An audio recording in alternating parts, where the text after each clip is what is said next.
to talk about issues affecting this country and also other important issues.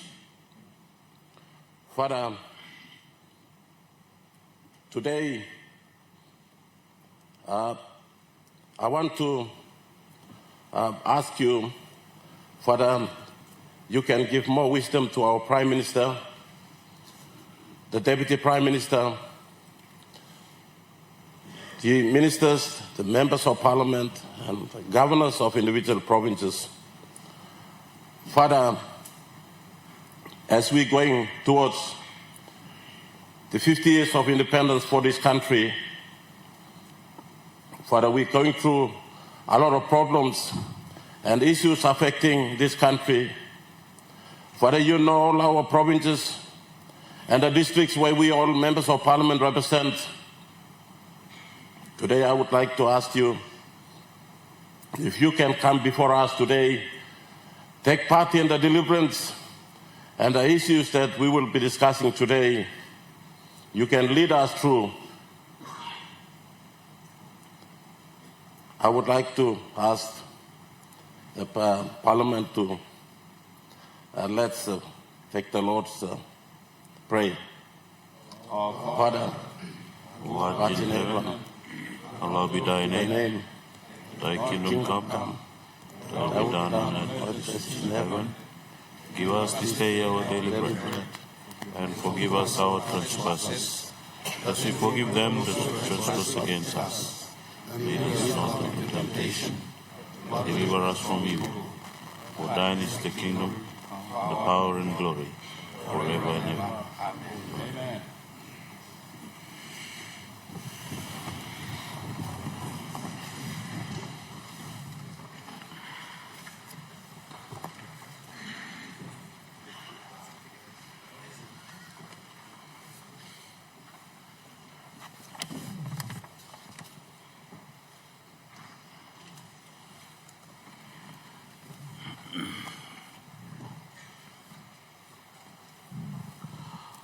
Honourable members, the General Secretary of People's Progress Party has informed the Speaker of the National Parliament that after all due process and formalities required by integrity of political parties and candidates commission, I inform the Parliament that Mr. Douglas Tomoresia, member for Kirwina Goodenough and leader of opposition, is the parliamentary leader of the People's Progress Party effectively of 6 March 2025.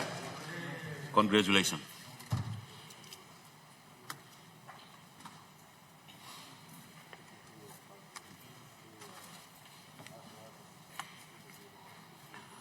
Honourable members, I wish to acknowledge the presence of the public gallery of a second batch of teachers and students from Northeast Academy in the National Capital District, undertaking humanities studies in social science, business and science, and teachers and grade 7 and 8 students from St. Maria Gaurati Kabuna Primary School, Kuni LLG in the Kairiku District of Central Province. On behalf of the Parliament, I extend the visitors a warm welcome.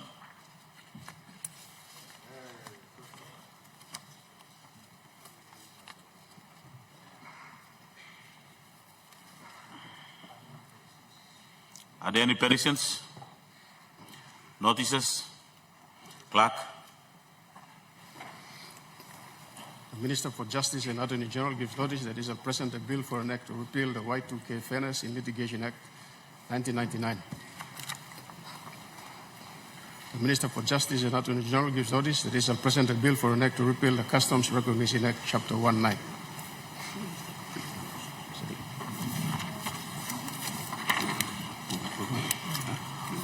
Honourable members, question time.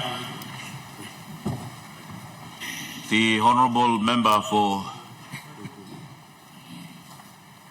we have a point of order.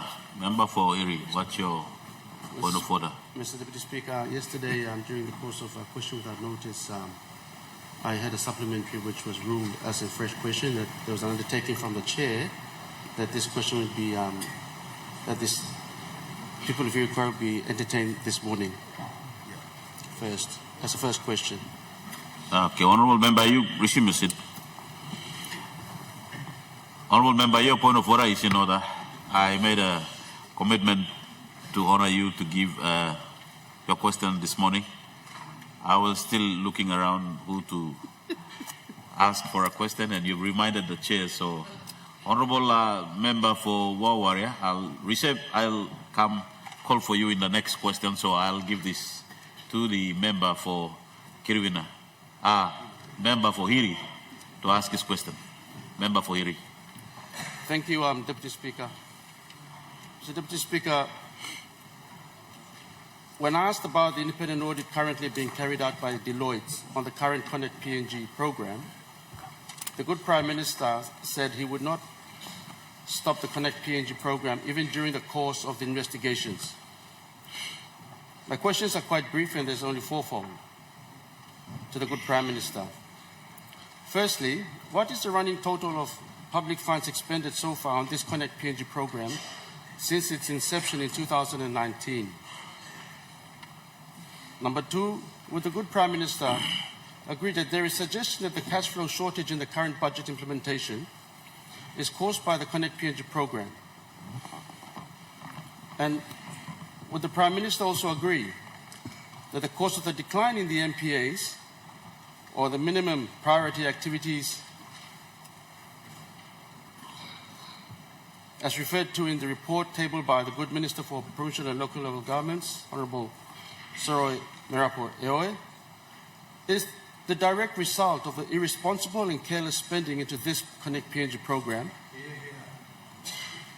And that is a report that is pertaining to the period commencing 2018 to 2022. Honourable Member, we have a point of order. Member for Karamui. Mani, what's your point of order? Minister for Works and Highways in the chamber today. These questions relates to matters involving the Minister for Works and Highways. So it will be proper for the good leader for Hirikware to direct the questions to the relevant portfolio minister. Thank you.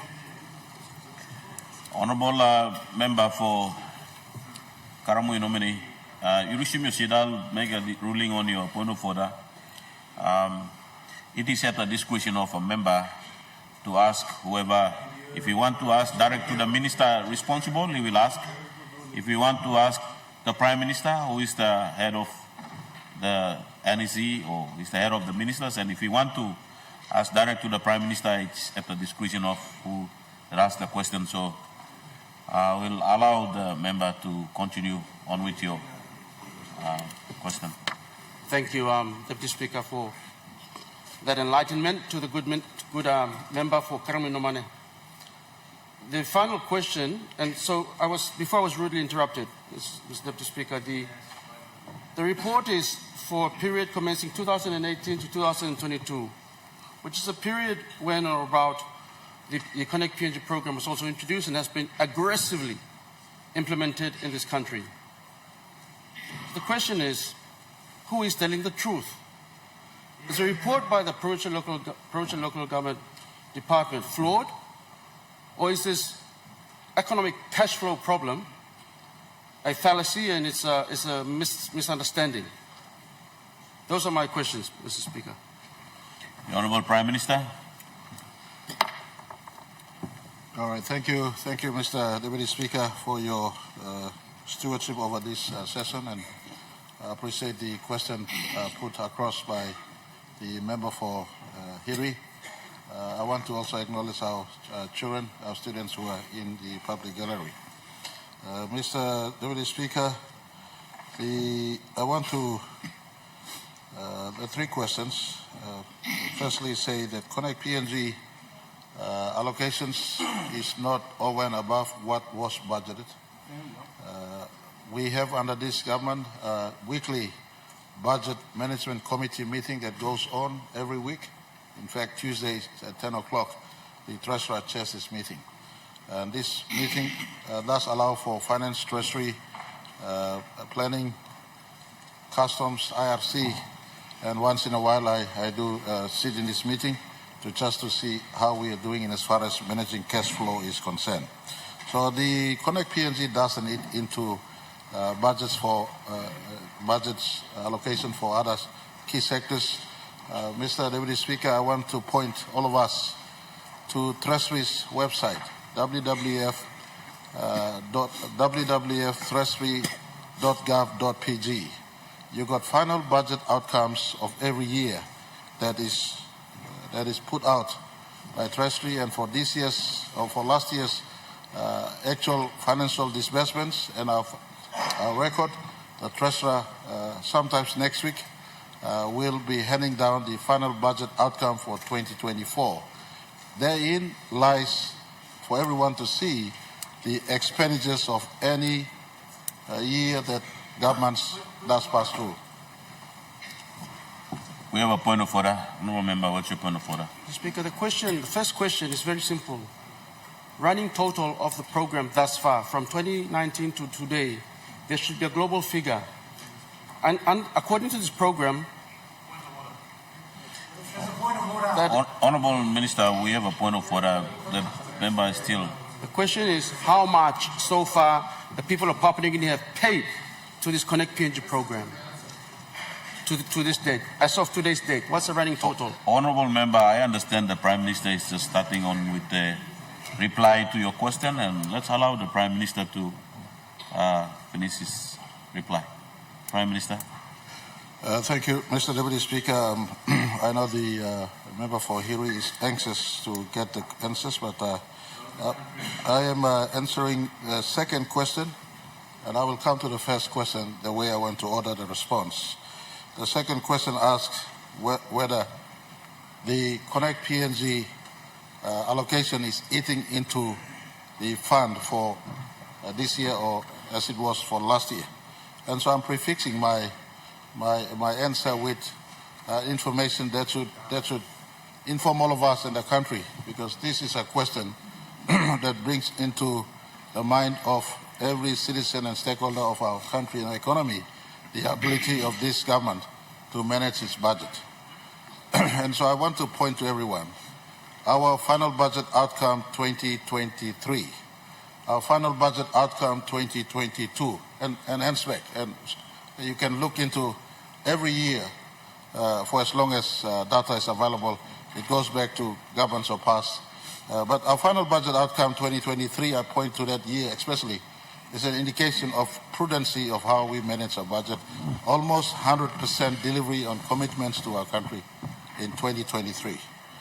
Now, Treasurer will pass the budget, final budget outcome for 2024 next week. And we are not ashamed to tell it as it is, what happened last year. And the country will know what happened last year. But to answer his question, I want to admit on this floor of Parliament, Connect PNG never ate into other fund allocations. Connect PNG consumed its own space. Nothing more, nothing less. Nothing more, nothing less. The Connect PNG Act says that governments going forward must allocate 5.6% of any budget to finance our roads in our country. And so within the envelope of budgets that we've allocated in 2024, Connect PNG program tried to stick to it. So Connect PNG never consumed other spaces. Connect PNG never influenced the underperformance of our revenue collection elsewhere. And I want to give full assurance to the member who asked the question that the running total of Connect PNG expenditure, I do not have it on my phone as I speak today. Information has been requested. Tomorrow, if not next week, Tuesday, when Parliament resumes, we will present to the floor the running total of all spending on Connect PNG thus far, so that the country is fully informed. The country is fully informed on the investment happening. Connect PNG may seem like a scam to some of you, but to some areas, road is going into areas road have never seen before. And so this is happening. Over the weekend, I drove through Gare and returned, and a good member for Hiri knows where Gare is. It's my village as much as his village by adoption. I drove there. Whilst the road may not be world class, but some little work is happening today. The last time I was there, road maintenance was passing through Tubusere. Today it's pushing through Barakau and almost hitting Gara as we speak. And let's connect PNG at work, trying our very best to try to help all parts of our country, including the Hiri Koeri electorate. So we will give full report as to exactly how much was spent since Connect PNG Act came into place. So there's transparency in this one. And the Works Minister, in fact, has a paper to present to this Parliament in as far as the Works annual report is concerned. The paper also would sufficiently address some of the recurrent questions that surface in as far as Connect PNG is concerned. The investigation that is running is meant to assist the program. If the acts of impropriety established by this investigation, we will not cover those acts of impropriety. We don't want a good program that is intended to bring roads to all parts of our country to be tainted, if not hampered, by corruption or illicit practice. If it does happen, there is the intention why we call for, we ask or sanction an audit that is run by credible people outside of government circles. And I want to also confirm the MPA report the report from the provincial and local level government department at the minister table is an indication on lack of Section 119 reporting, and also made reference to Section 114 reporting in as far as organic law and provincial and local level government is concerned. That's reporting are basic reports that every administrator, and mind you, all provincial administrators have devolved Section 32 powers of the Finance Secretary. So it's prudent. And same instruction has gone to all departments. Last night I was reading through the Auditor General's report that was tabled here. It is just not good enough when department heads are not reporting, and governors or ministers also get the blame of reports not coming. So the MPA is an indication of the generic lack of performance below all the systems that we manage. And I want to say part of this is us acknowledging where the problem is, and all of us stepping to work and bring work up to standard as we speak. The MPAs, or the rest of the sectoral funding has not been, we've not taken funding away from them and just finance Connect PNG. Connect PNG, what was budgeted for, we take from them and finance Connect PNG. Thank you, Mr. Speaker. I hope the answer is sufficient. We have a supplementary. The Honourable Governor for his speak. Thank you, Deputy Speaker, and I welcome the commitment by the Prime Minister on these matters that require transparency. Just for, if he could also give consideration based on his response, there is one matter that still requires transparency on the floor, and that is in this report that he has indicated that the good minister is going to bring. Could they also include the total running value of the contracts into the future, and which years those contracts will become due, and the impact of those contracts on future budgets pertaining to the requirements of Section 209 of the Constitution. The second point, if the Prime Minister could give us a commitment, is I understand much of the funding for Connect PNG is coming out of Optedi, is coming out of Kutubu, and it's coming out of Kumul Petroleum Holdings and a host of other companies in terms of tax credit. Could you also tell the House how much of Connect PNG is being funded through the tax credit scheme, and what is the impact, because you are taking out future revenue? Again, I remind you of Section 209 of the Constitution. If you could tell the House and give us some transparency. The other thing I would like to know is there a definition of which roads qualify as Connect PNG roads and which roads are provincial roads or district roads? Because the MPA covers provincial and district roads. So if either the minister or the prime minister, based on his current undertaking, could tell the country which roads qualify to be funded under Connect PNG and which roads do not. Finally, the Prime Minister made a reference to the final budget outcome, and I've made mention before, Deputy Speaker, and since the good Prime Minister has given this House and the people of Papua New Guinea an undertaking, I'd like him to go further. In the 2023 FBO, a total of 980 million was moved from health, education, law and order, and a whole host of important sectors and paid to certain provinces. And that is clearly indicated in the 2023 FBO. Could the Prime Minister also give the people of Papua New Guinea an undertaking to bring a report to the floor that indicates which provinces were paid these funds and for what purposes? Thank you, Mr. Deputy Speaker. Honourable Prime Minister. All right, thank you, Mr. Deputy Speaker. These are important questions. And firstly, in response to the last question from the member for civic, the report as part of the need for him and all of us to know will be brought back to this Parliament, and I will give this undertaking. All spending of government is within budget.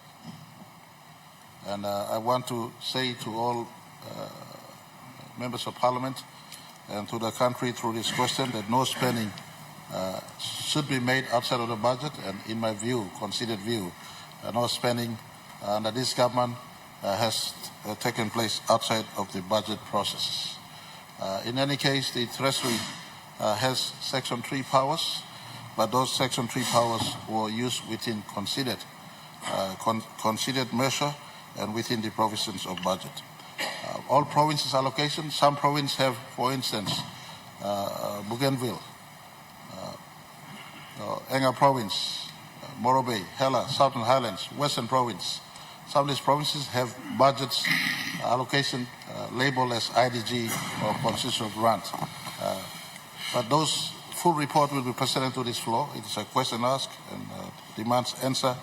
And so I will extract the 2023 budget performances and present to this Parliament, if not through the Treasury and other relevant ministers, then through myself, so that the members of Parliament and the country can know how we spent in 2023. But in the case of those who really want to set quick answers, the final budget outcome 2023 is there for all of us to ascertain.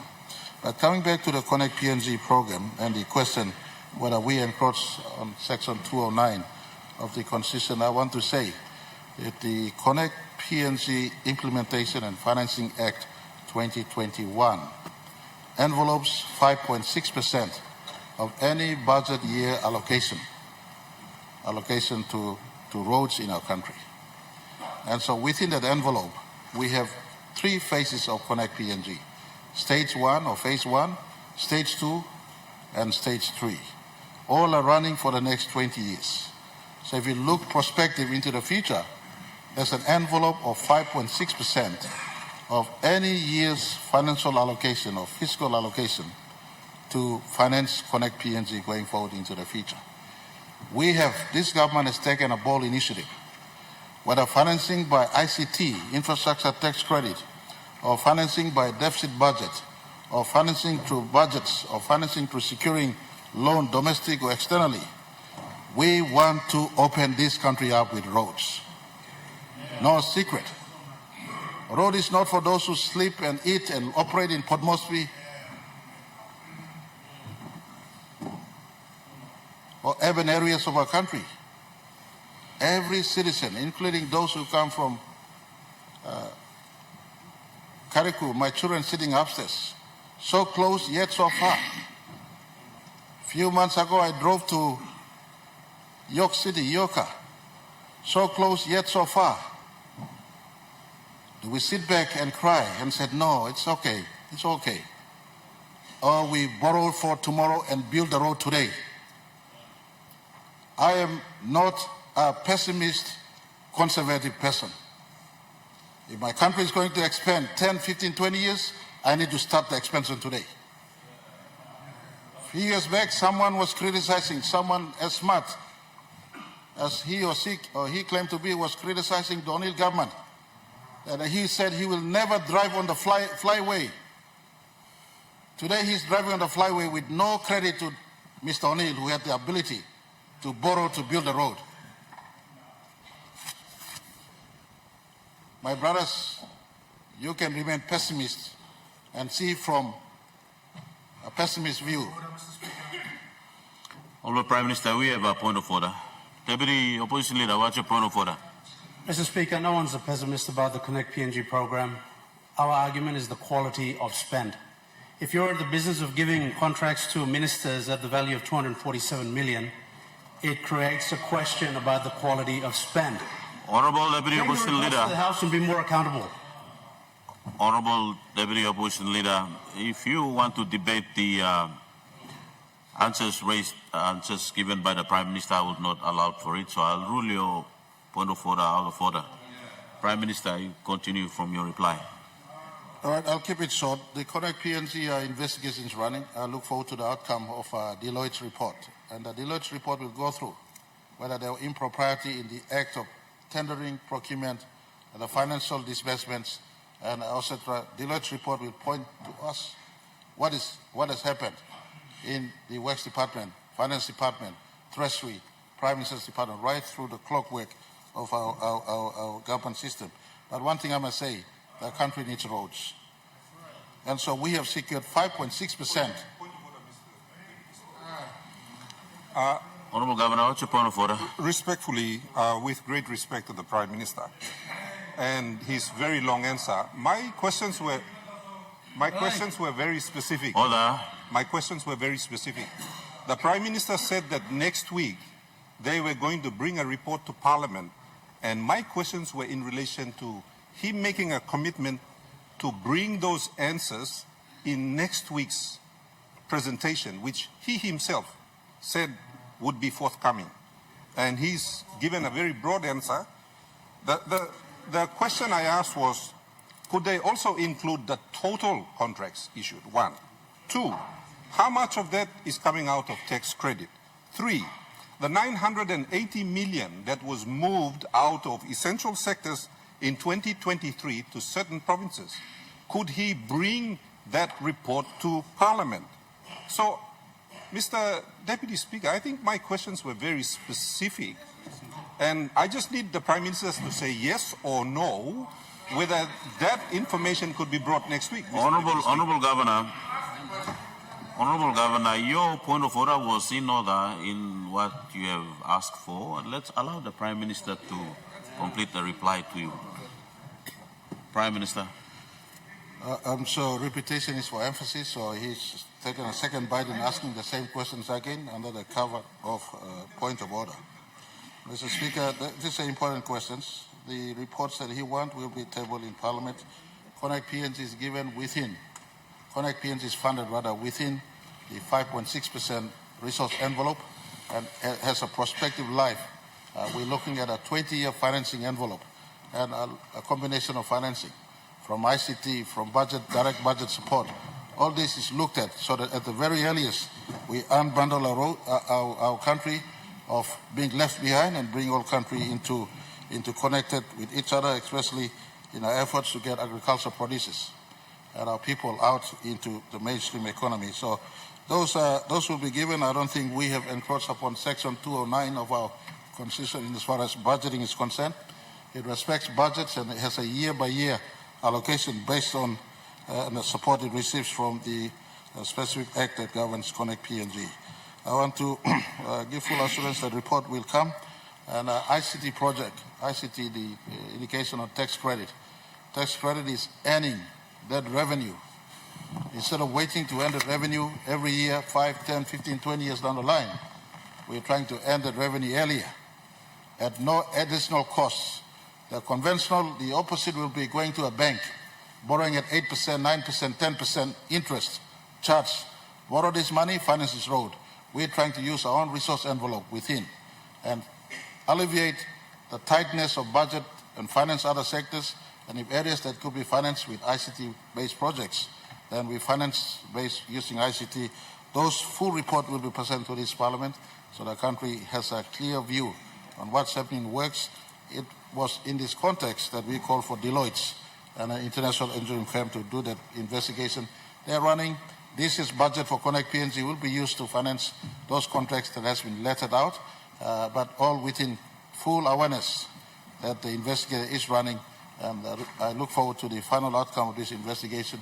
But the other details sought by the two questions asked from the opposition will be relayed to this Parliament, if not by myself, by relevant ministers, so that the country is better informed. Thank you for the opportunity to respond to these questions. Important questions nonetheless for our country to know. Thank you. Member for Waware. Thank you. Thank you, Acting Speaker. Oh, Deputy Speaker. Lo luksa lo people lo morbe lo this la session. Speaker, Deputy Speaker, my question without Honourable Member for Waware, let me come back to your word of addressing the chair. In the absence of our speaker, you're right by saying the acting speaker.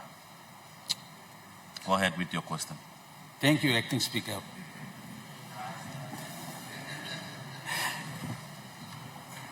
Acting Speaker, my question without notice is directed to the good Minister of State-Owned Enterprise, Honourable William Duma. Before I ask the question, I would like to give some background. This with regard to the electricity issues in Leh City. As I think, please let me ask my question. Like Leh City, everyone knows that Leh City is the second, we are talking about cities, and Leh City is the second largest city in this country. And it is also the industrial hub and manufacturing hub, and also the biggest port in this country. And it is the second garden, everlasting garden of this country too. It generates a lot of GST. And over all these years, we are having unstable, intolerable electricity issues in Leh City. And this has affected businesses, this has affected residents, and affected everyone. We are suffering in Leh City. This issue has been going on for like ever now, Mr. Speaker. Now,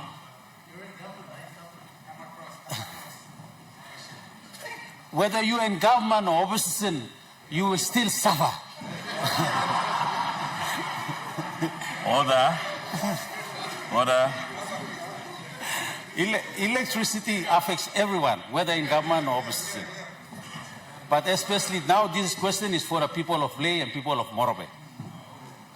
We would like to know, as the good Minister of State-Owned enterprise responsible for electricity, as any solution for the power problem in Leh. And not only Leh, we have also power problems in Makam, my good Deputy Speaker, Acting Speaker. Up your highway, there is issues with power.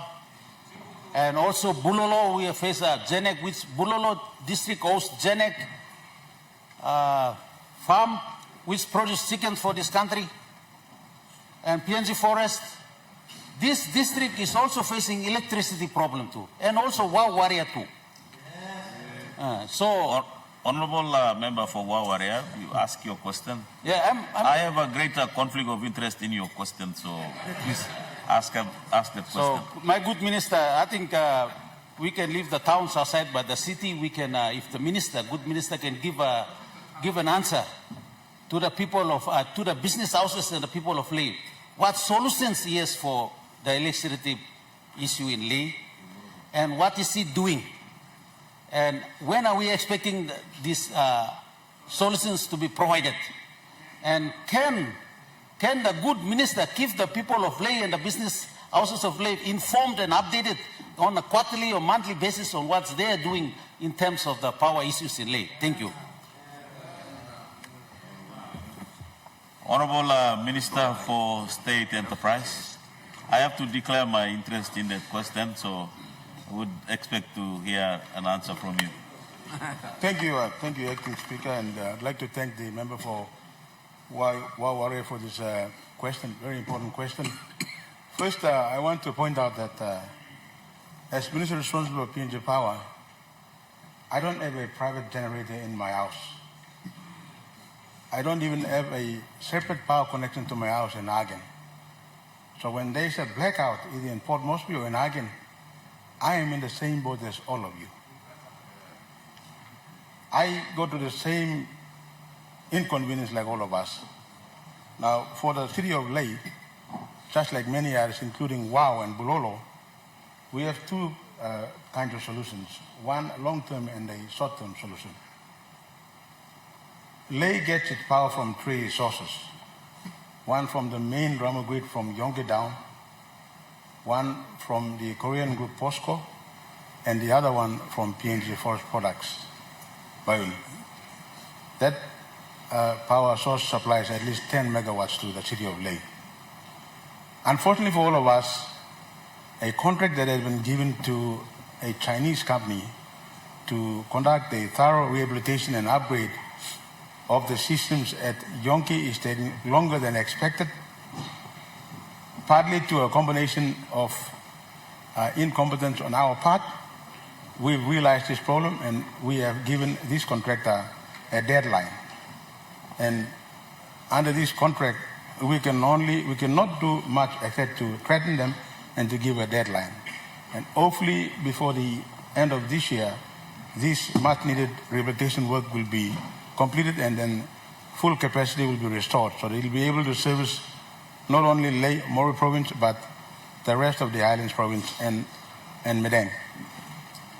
We are also looking at providing power to this very important city of Leh through a 15 megawatt solar farm that has been developed.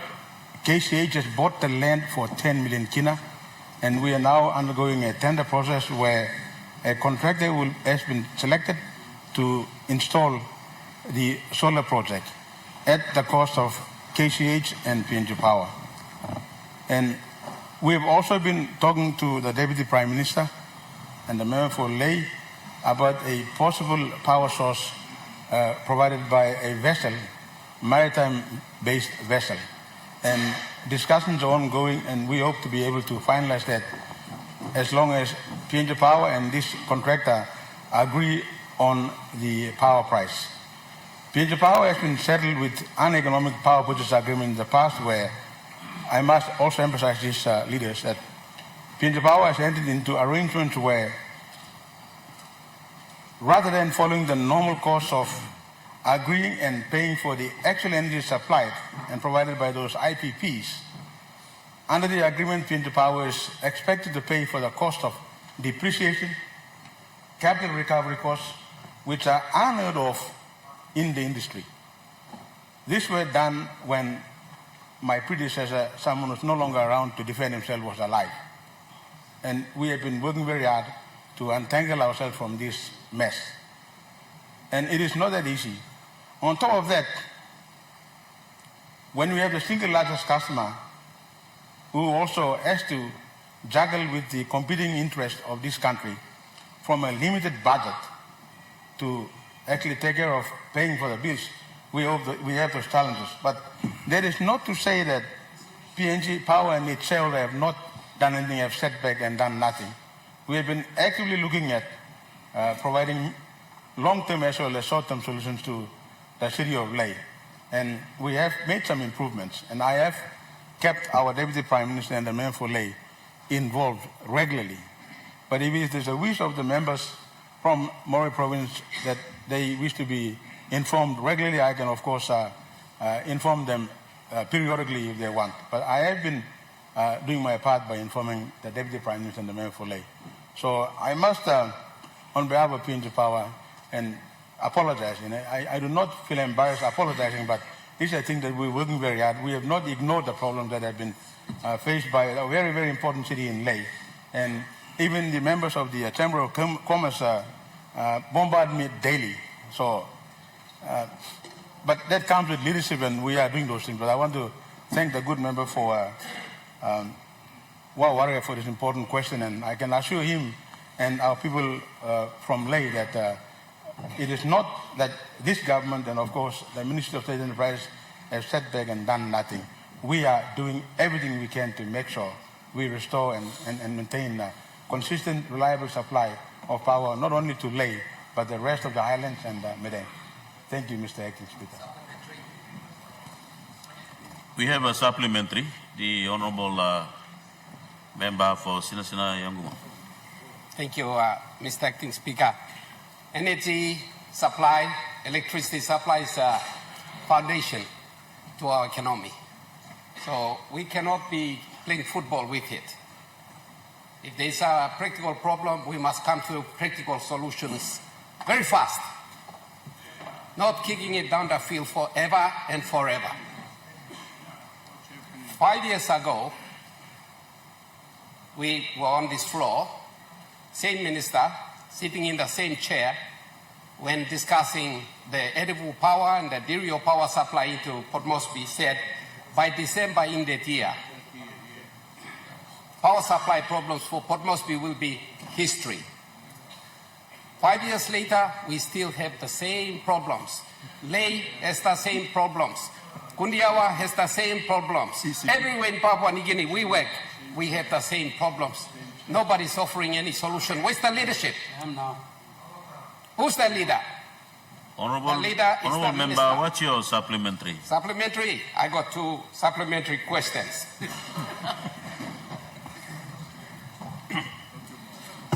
How long does it have to take to find practical solutions to the power supply problem in this country? How long? This minister has been the Minister for State of Enterprise for more than 10 years. Now, when are we going to have the solutions? Mr. Prime Minister, what is the Prime Minister doing about this lack of performance? Lack of alternatives. Honourable Member, if you start calling Prime Minister and others, it will be, the supplementary question will be out of... Point of order, Mr. Speaker. Honourable Prime Minister, what's your point of order? Mr. Speaker, Section 141 of our standing order does inform all of us not to use imputations, inferences, assumptions, he can go straight asking his questions, not making imputations. As Honourable Prime Minister, that is why I'm trying to get to the Honourable Member to get straight to your question instead of calling other members. You know, it's supplementary, and that supplementary question I was listening to is at least you do a supplementary question to an issue in Leh, which the Honourable Member for Warrior is raising question, and that question you are now taking it to other part of the province is like a new question. It's not in supplementary. Leh is part of Papua New Guinea. Unless it's something happened in Leh that I don't know. Okay, I'll allow you to go straight to your question, 2, Honourable Member. Number 2, if that government, of which the minister is part of, have no solution to putting a decisive end to our power problems, Leh and in Papua New Guinea, can they now bite the bitter pill, bite the bullet, sell the whole shooting match, sell PNG Power, privatize it, just like we did with PNGBC, Papua New Guinea Banking Corporation, and we have been doing very well out of it, out of the resulting company, which is Bank of South Pacific. If we can do well, a lot better by privatizing a state-owned enterprise, being PNGBC, why don't we do the same thing here with PNG Power and put an end to these problems? Because private sector know how to operate a business, not the government. Here. Honourable Member, I was thinking to rule your supplementary question out of order, but you have already completed the question, so I'll allow the Minister to respond to that. I think the issue of power in the country is an issue that everybody is facing, so I'll allow the Minister to respond to the question the honourable member for Sina Yongumule have raised.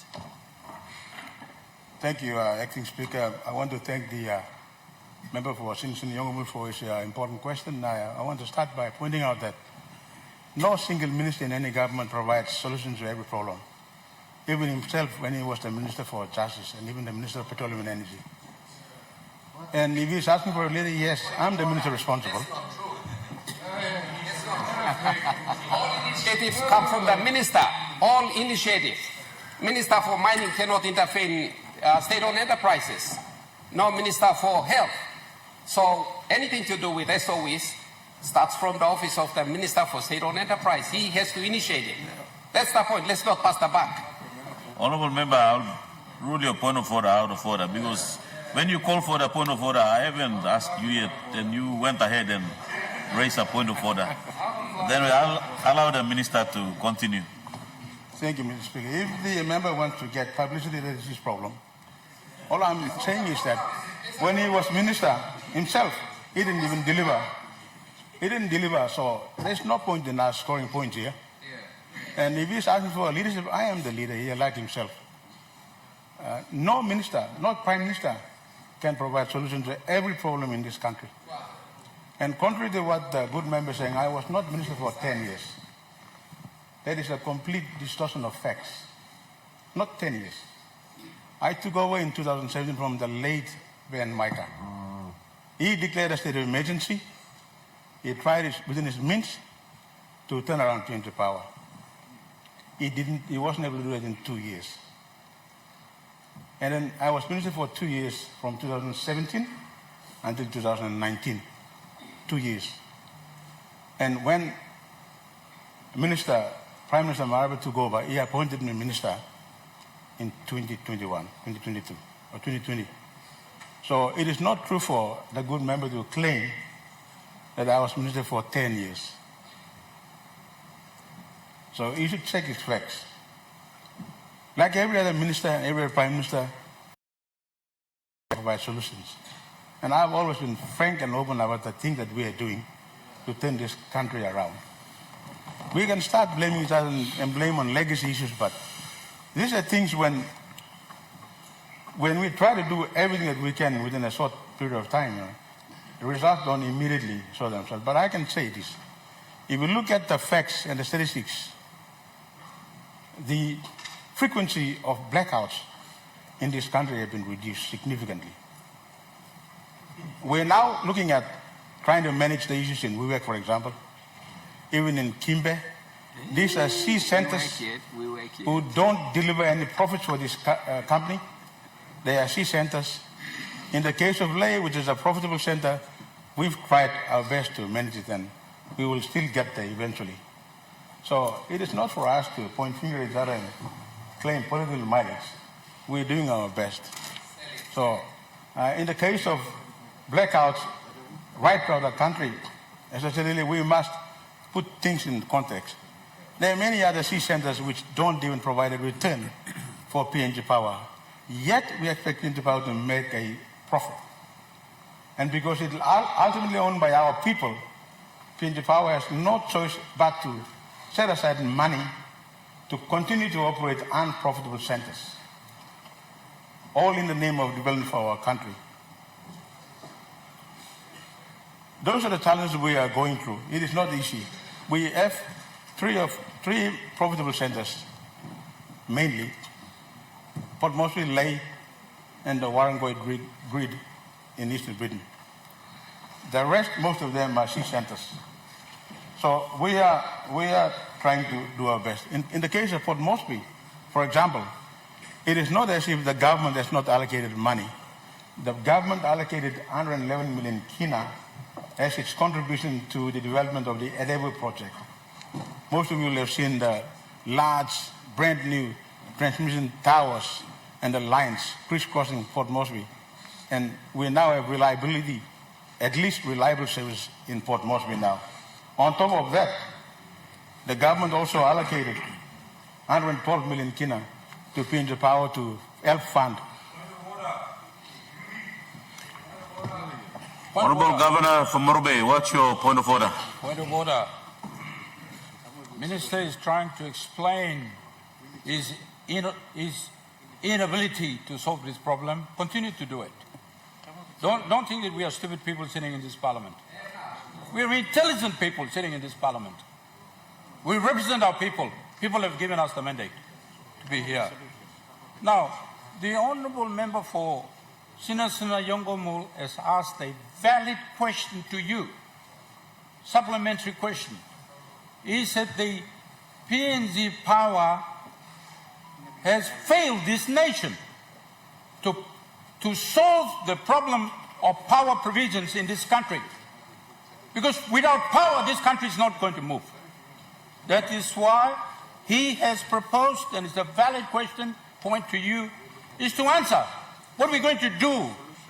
What are you going to do with PNG power? Are we going to continue to have them there?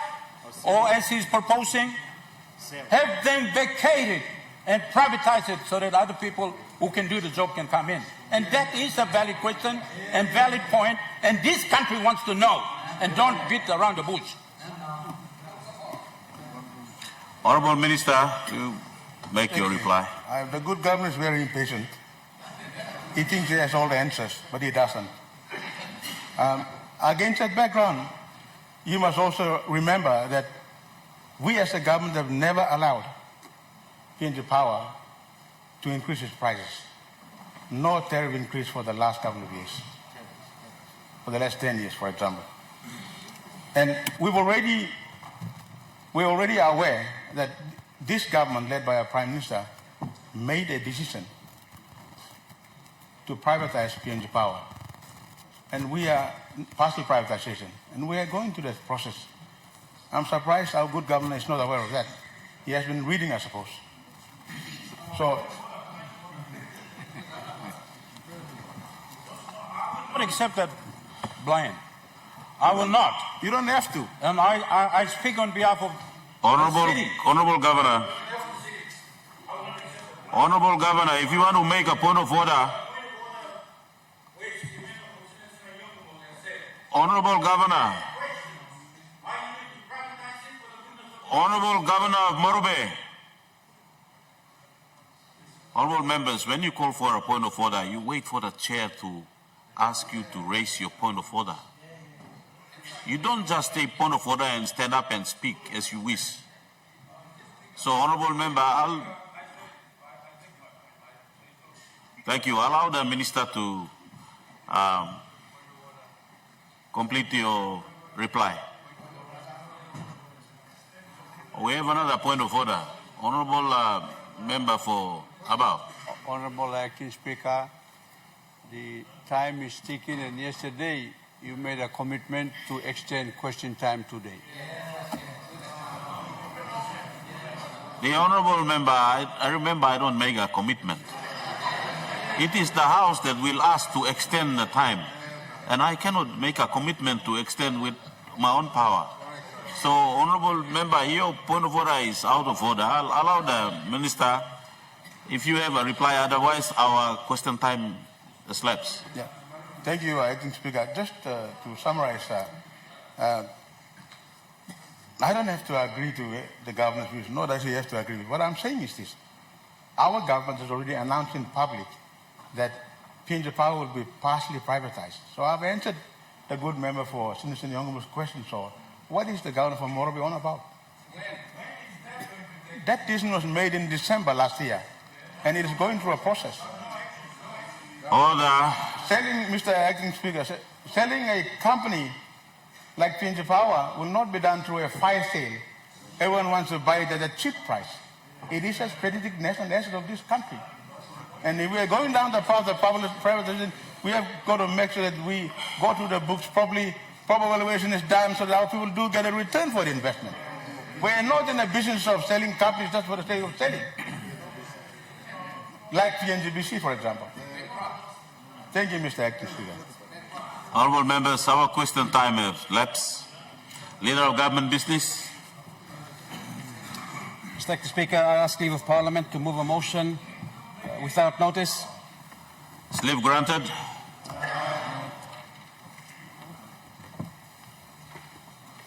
Mr. Acting Speaker, I move that so much of the standing orders be suspended as would prevent notice number 139, 141, 142, and 143 government business being called on forthwith. The question is that the motion be agreed to. Those in favor say aye. Aye. Those against say no. Ayes have it. Clerk.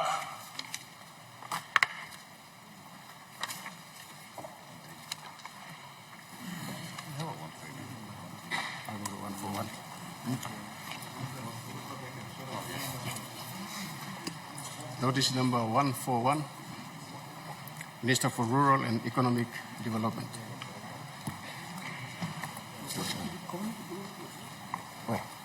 Sorry.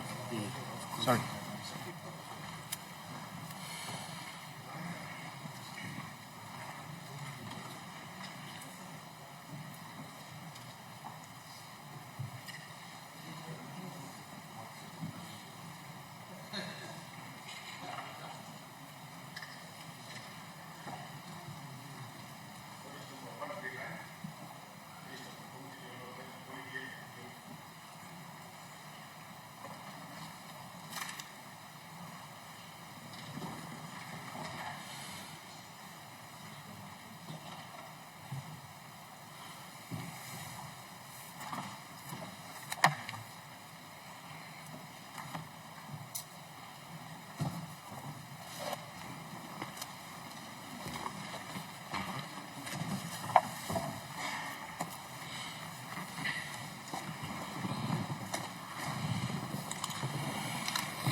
Minister for Community Development, Religion and Youth.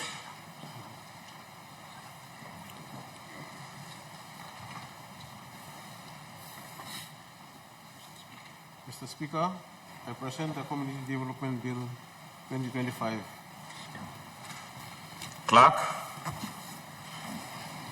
First reading, a bill for an act A, to establish the National Community Development System, and B, to implement and coordinate the functions of the department responsible for community development and religious matters at the subnational levels to a centralized manner. Minister for Community Development, Religion and Youth. Mr. Speaker, I move the bill be now read a second time. Make your speech, Minister. Mr. Speaker, Prime Minister, and the honorable members of Parliament, it is with deep sense of responsibility and profound commitment to the people of Papua New Guinea that I stand before you to present the Community Development Bill 2025. The bill is not just a piece of legislation, it is a transformative framework designed to address the systematic challenges that have hindered our nation's progress in delivering essential service to our most vulnerable and marginalized population. The bill represents a significant milestone in the government's commitment in improving the lives of our people, particularly those in rural and remote places. It's a direct response to the gaps in service delivery, coordination, protection, and empowerment that have persisted for almost 50 years. Mr. Speaker, the need for the bill cannot be overstated. For decades, our community development functions have been fragmented, underfunded, and inconsistently implemented. The lack of a coordination mechanism has led to inefficiencies, duplication of efforts, and a failure to adequately address the needs of all our most vulnerable population: persons with disability, the elderly, the women, children, youth, and survivors of gender-based violence, including the survivors of social acquisition-related violence. Mr. Speaker, the organic law and the provincial and local level government provides the existing framework for decentralization of powers and functions to ensure service delivery at subnational level. However, in practice, the same system has proven to be ineffective and dysfunctional for effective and efficient delivery of community development services at the subnational level for over the past 49 years. The underlying cause of ineffective service delivery was the lack of established mechanism to ensure coordination of implementation of community development function. This legislation will enable the Department of Community Development and Religion to effectively coordinate the protection and empowerment function of the department at the sub-national level.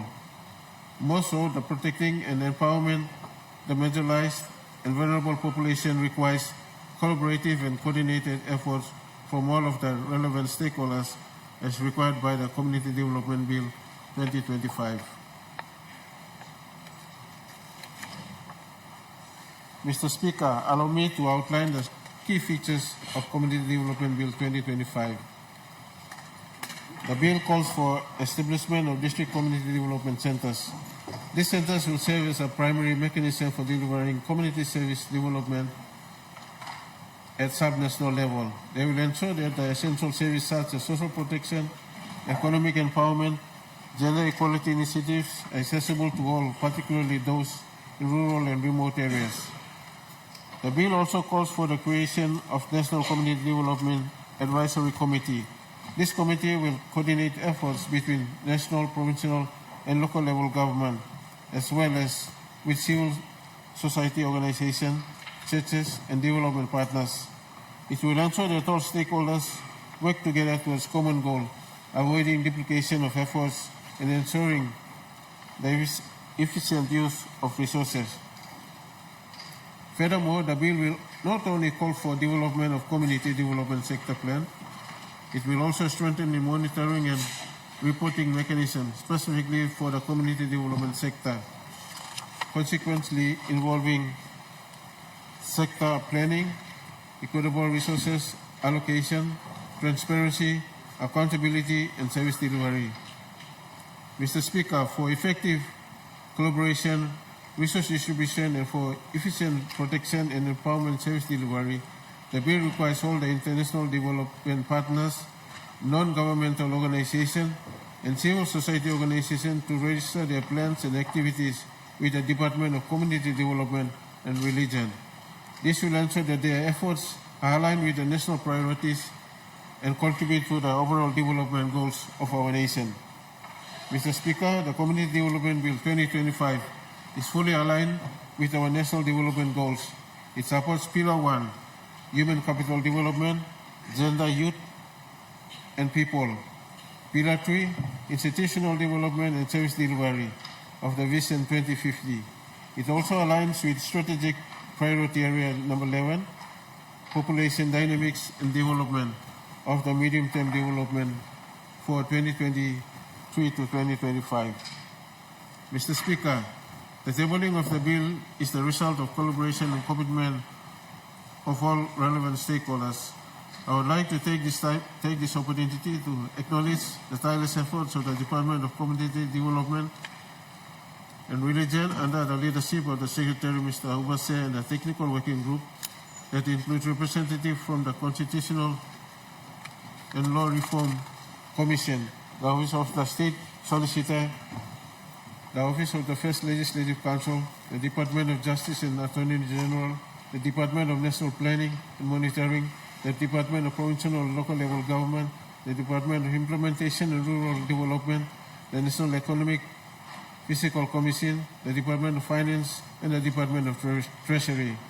Along with the legal consultation to ensure relevance of the bill and alignment of the bill to exist legislations and policy framework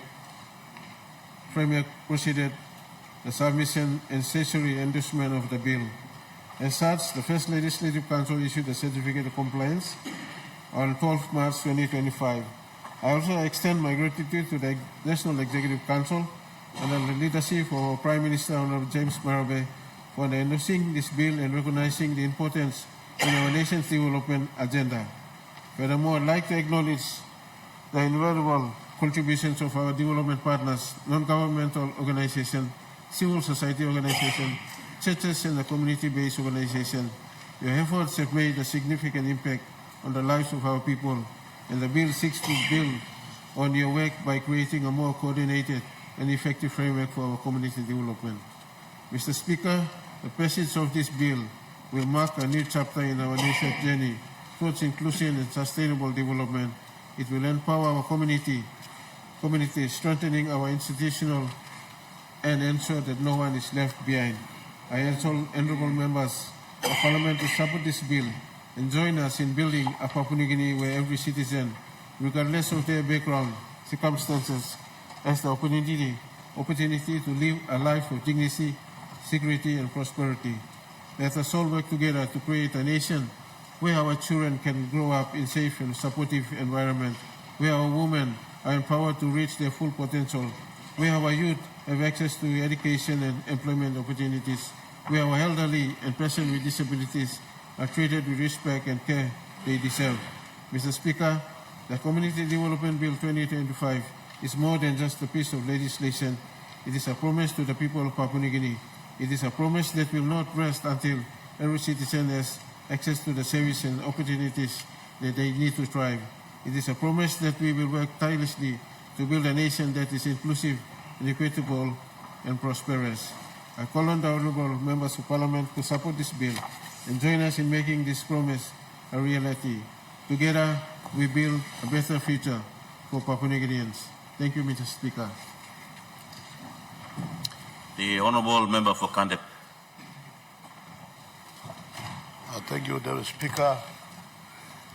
I stand to support the Minister, and I think many papers like this have been produced, but I think this is one of those best papers that addresses human uses in Papua New Guinea and honourable adaptation. I think Peter then deserves the support of all of us in this particular bill.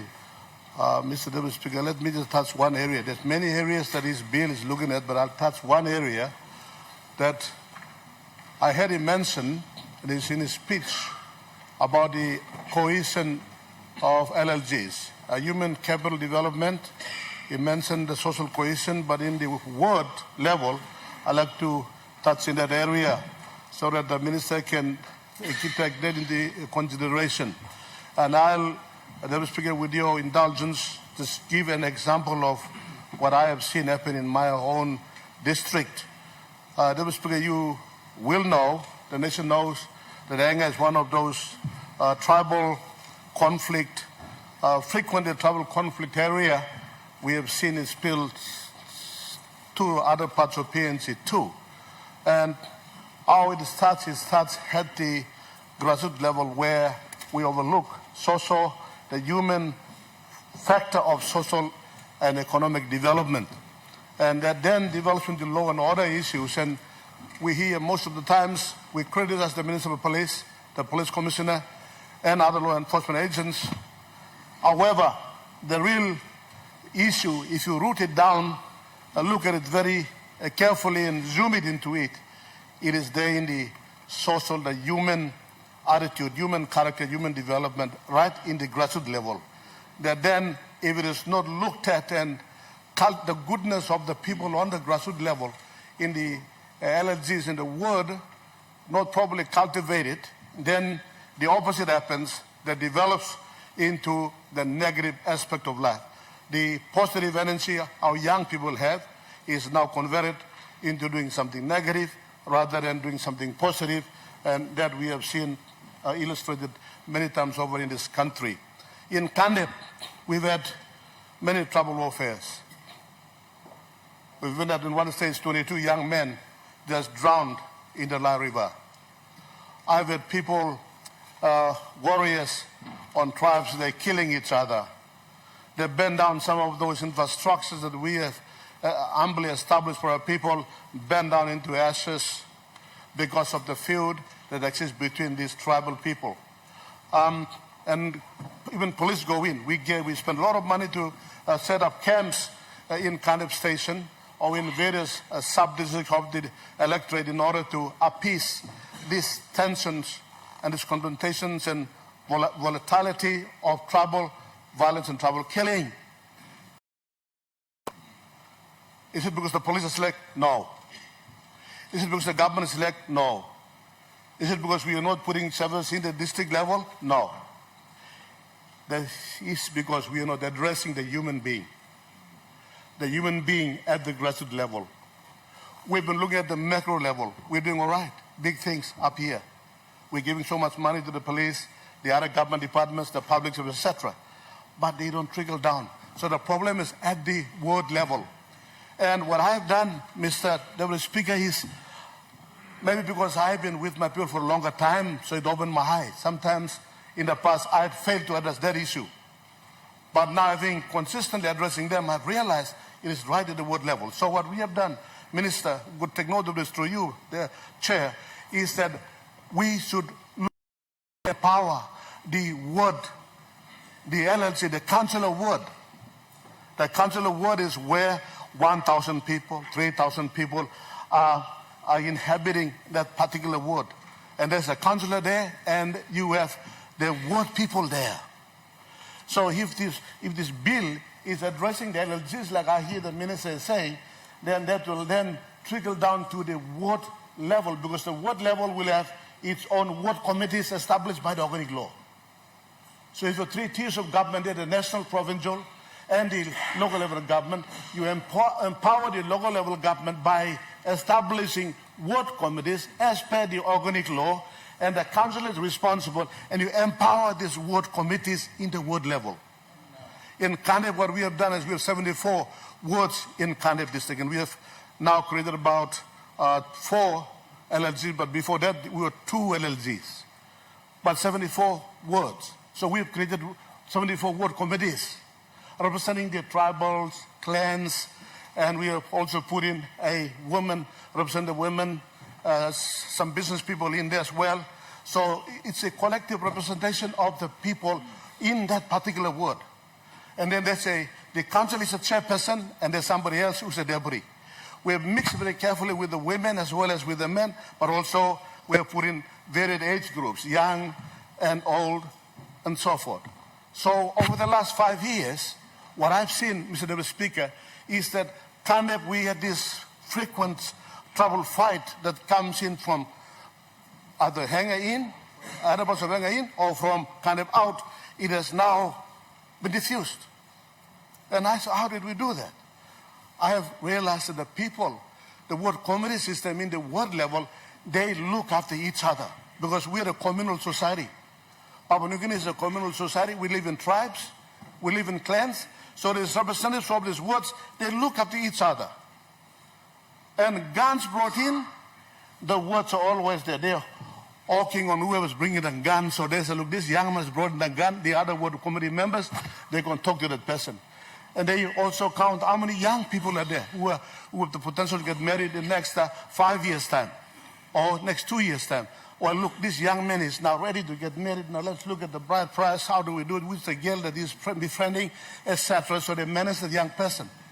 So all the social attitudes that contribute to social problems or to social happiness, it is addressed at the grassroots level by this ward committee system. And Mr. Deputy Speaker, Kandep, we have not had fight for the last 5 to 7 years compared to the rest of Enga. I've talked to the governor, and I'm talking to other members. Let's strengthen the ward committee system and let's empower these people. You don't have to give them money. Just play sports. Playing sports in there, and other people going in, like the United Nations. Mr. Deputy Speaker, I've also spoken to the United Nations recently, about 2 weeks ago on this, and I sold them that concept, and I'm meeting with them from time to time to make Kandep a pilot project for ward committee system that empowers people in the Council of Ward. So I see that's working, and this bill addresses that. And I think it is one of the best bills, because every other bill, we're looking at all materialistic things. A road is a materialistic thing, a classroom is a materialistic thing, all these other issues we're talking about, they're all material things, right? Of course, they will enhance human capital development, but they are not directly the human. But there are only 3 areas that address human. Social development, like this bill before us. Skilling of the young people, skilling, education, skilling. And 3 is the health. The health. You have to be in good health in your body within to reflect the goodness without. And that's what social sector is supposed to be a leading department. look, let me say this. Look, excuse me for saying some things bluntly, Mr. Deputy Speaker, but we seem to be happy with where the money is. But money has proven not to be the solution all the times. Social sector development, where we go down to the human person, is very important. That should be the priority. As enshrined in our Constitution, in the Constitution, integral human development is priority, and that's what this bill is doing, and the ministers leading us in the right direction, and the leadership of the Prime Minister. And another fact I've also seen in country is this. Drug. Mr. Deputy Speaker, drug is stealing our young people. Marijuana is stealing our young people. How dare we don't see this?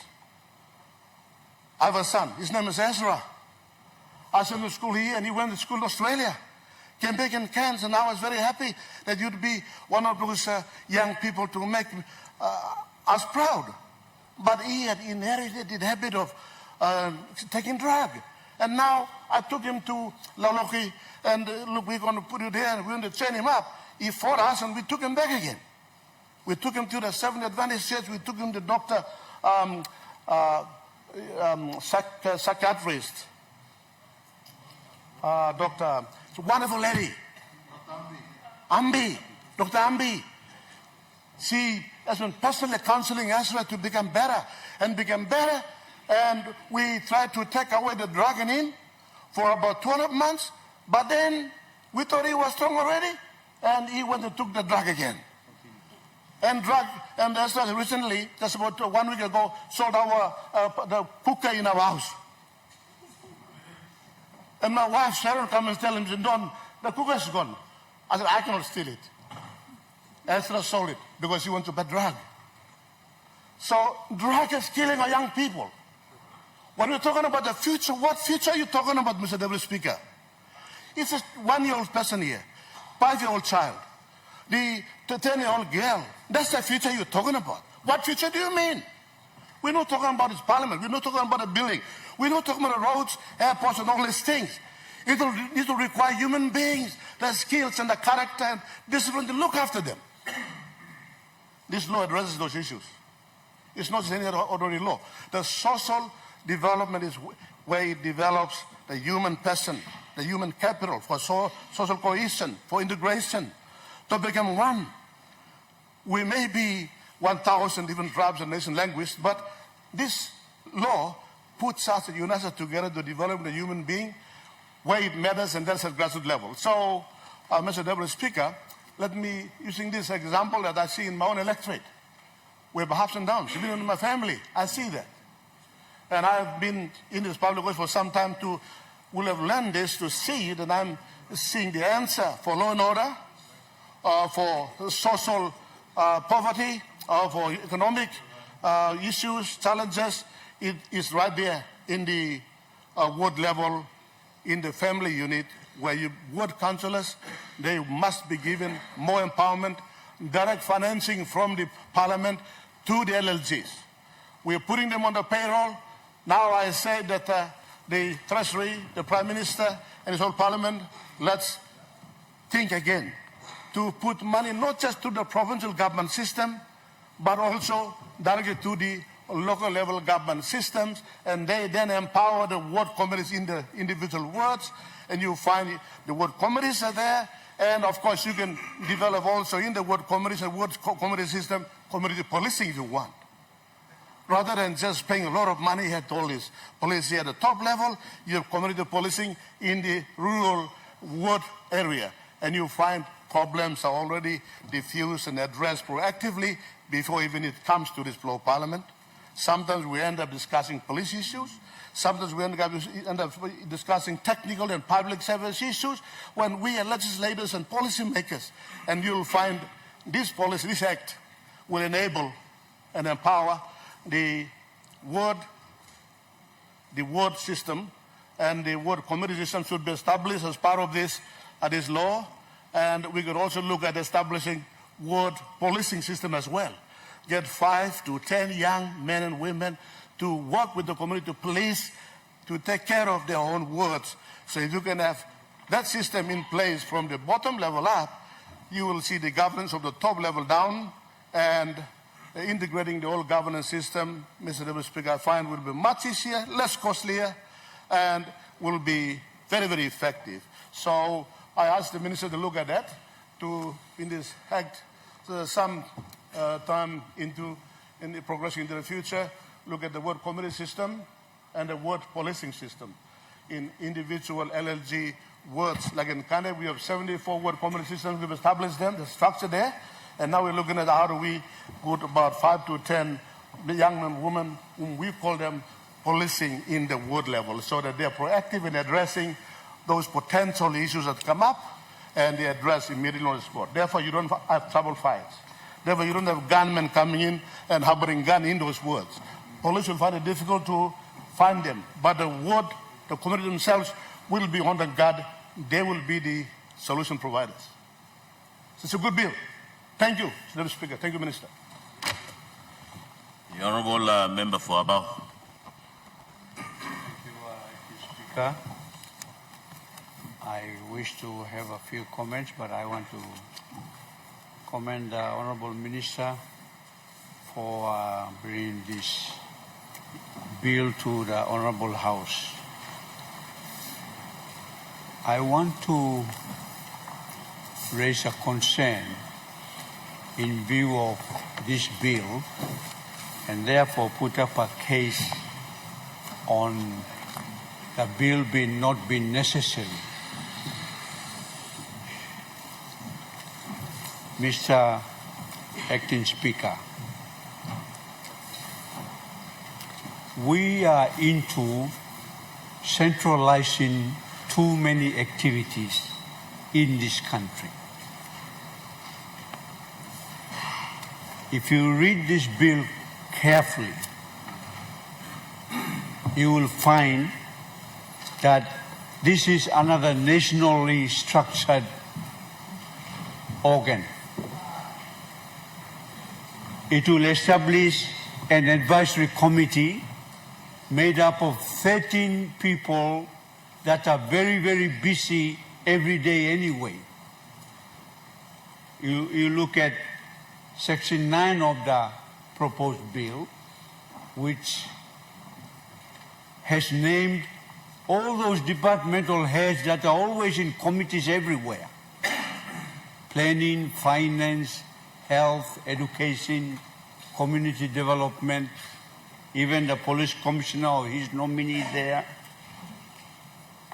So, Mr.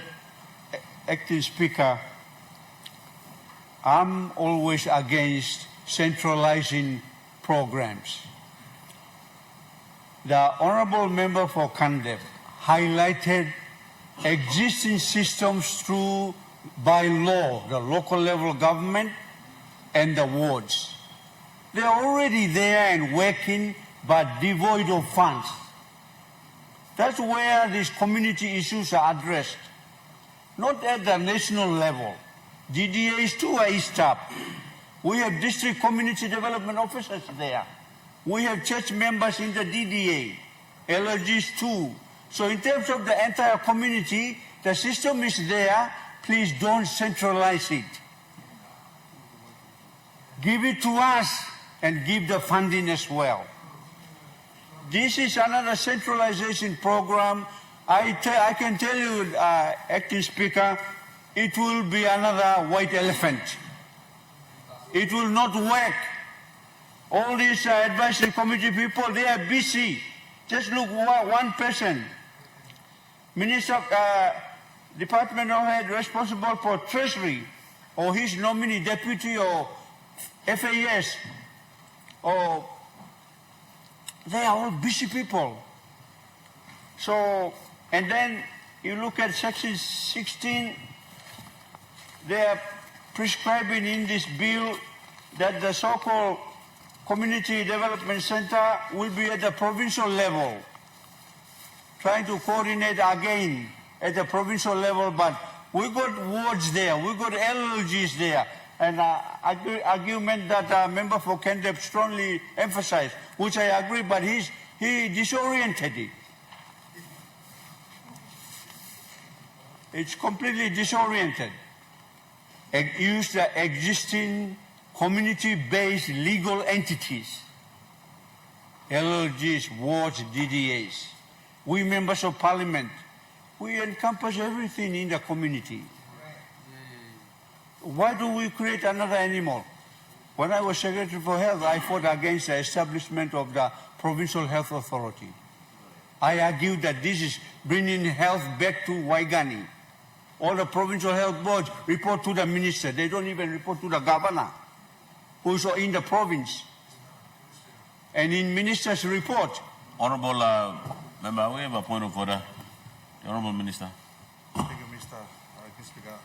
I'd like to make it clear to the floor of Parliament that the bill, the PHA Act, is an important act, and it's been passed through Parliament, and we have PHs now in 22 provinces, and the governor, represented by PA, is on the PHA board.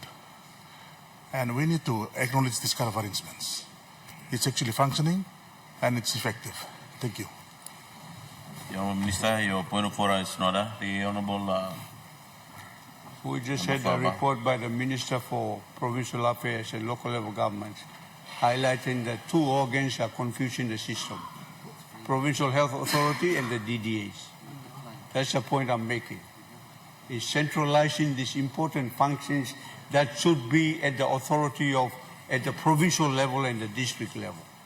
So my argument, Mr. Speaker, I mean the Health Minister has to defend the PHA because he's the minister responsible.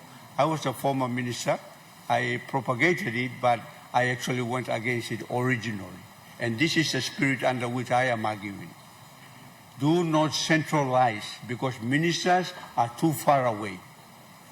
We have to go back at the provincial right down to the district. And for this particular, trying to establish a national community development system, we actually already have it.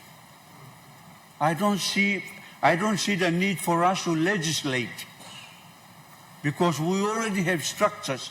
The churches are the biggest contributors for community development. You look at every village, every church is there. All we just do through DDA, LOG, we support the churches. Even Minister for Community Development is not even budgeting directly for every church organization. Districts are the ones that are helping. So let's help and facilitate what is already happening down at the district level. My concern is continuing to centralize organs of state that are basically non-functional because they will interfere with many of the legal organs already on the ground. They will step on the toes of too many people. Imagine this advisory committee at Waigani advising on community development issues which include health matters. We already have the system down there already. Or education matters. All these community members, they have their own agencies, the committee members. They are heads of department of their agencies where they are already going down there. Why should we have another parallel program that really doesn't have any authority in these sectoral agencies to interfere at that level? That's my strong view, Deputy Speaker. So I stand to raise a great concern that this law is basically demonstrating to centralize functions back to Waigani on a community development matter where legal entities are already in place, Mr. Deputy Speaker. Thank you. Minister for Petroleum. I rise to support this bill and speak in support of it. Going through the Minister paper, I've dealt with the Office of Community Development in the last couple of years, and I like to say that the current Minister is one of the most hard-working ministers, but he doesn't say so much on the floor of Parliament. But he sits back and he works. He represents the country very well around the world. He's a workaholic. He starts early in the morning at 8 o'clock and it finishes at 6 to 7 o'clock in the night. So I commend the Minister for bringing this very good bill.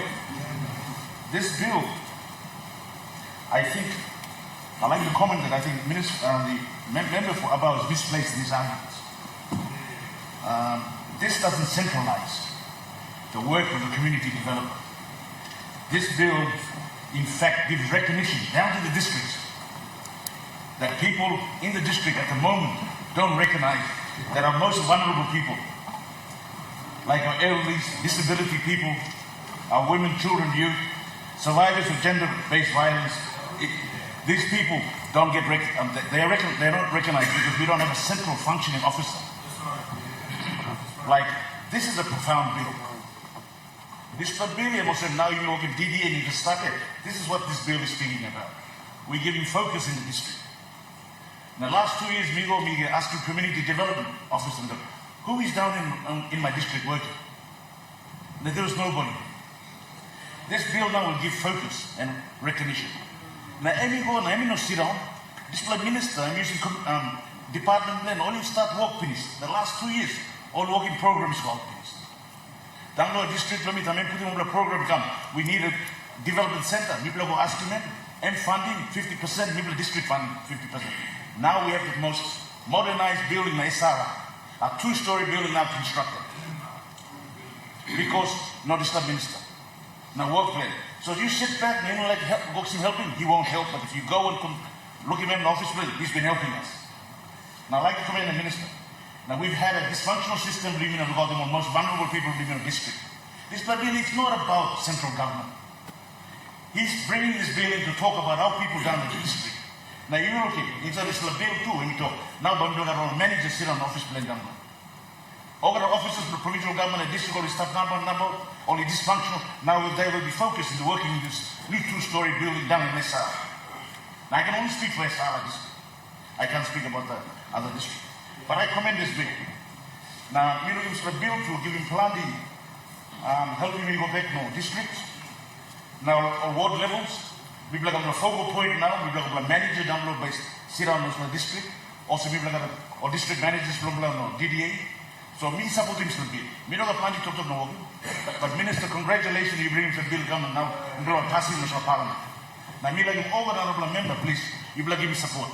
This bill doesn't centralize the work of the community development to our most vulnerable people. This bill now decentralized now. Walking, go back to the district and ward level. Thank you very much. The Honourable Minister for Fisheries. Thank you, Deputy Speaker. I rise to support the Minister on his bill. This is a very important bill.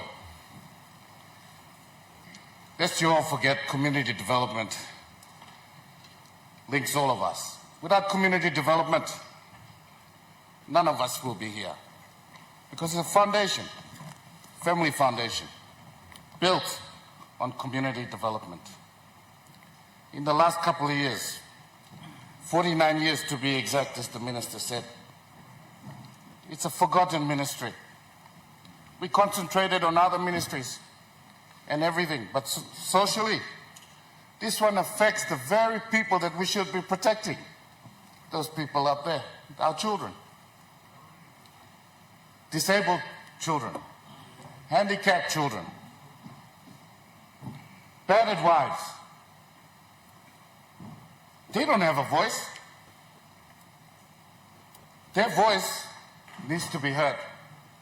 When we talk about this in the district,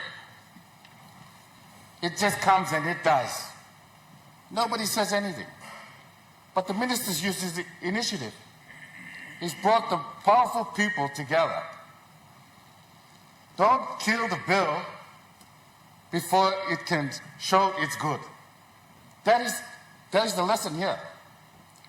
A couple of years ago, they introduced bottled water into our country. Everybody said, why are you introducing? Nobody's going to drink it. We're going to go and drink from the tap. So now you look in. Bottled water is the highest and most bought drink in our country. And people condemned it. We can make a difference. Not for us. This is not for you guys. This is for the children and the generation that comes after us. We need to put it in place now so that the steps that we take going into the future, they will be protected. I support this bill wholeheartedly, and I thank the minister. Last week, the minister gave us some stats on homeless children in Port Moresby. It's sad. It's a reality. It's not only Port Moresby. It's Lae. It's eating to our towns. What are we going to do about it? We're going to go back to our community development officers in the district and ask them, what programs do you have? They said, oh, we haven't been refreshed. We're sending people that haven't been taught about community development into rural areas to teach them, to give them some idea on family planning and all these things. But yet they themselves don't know it.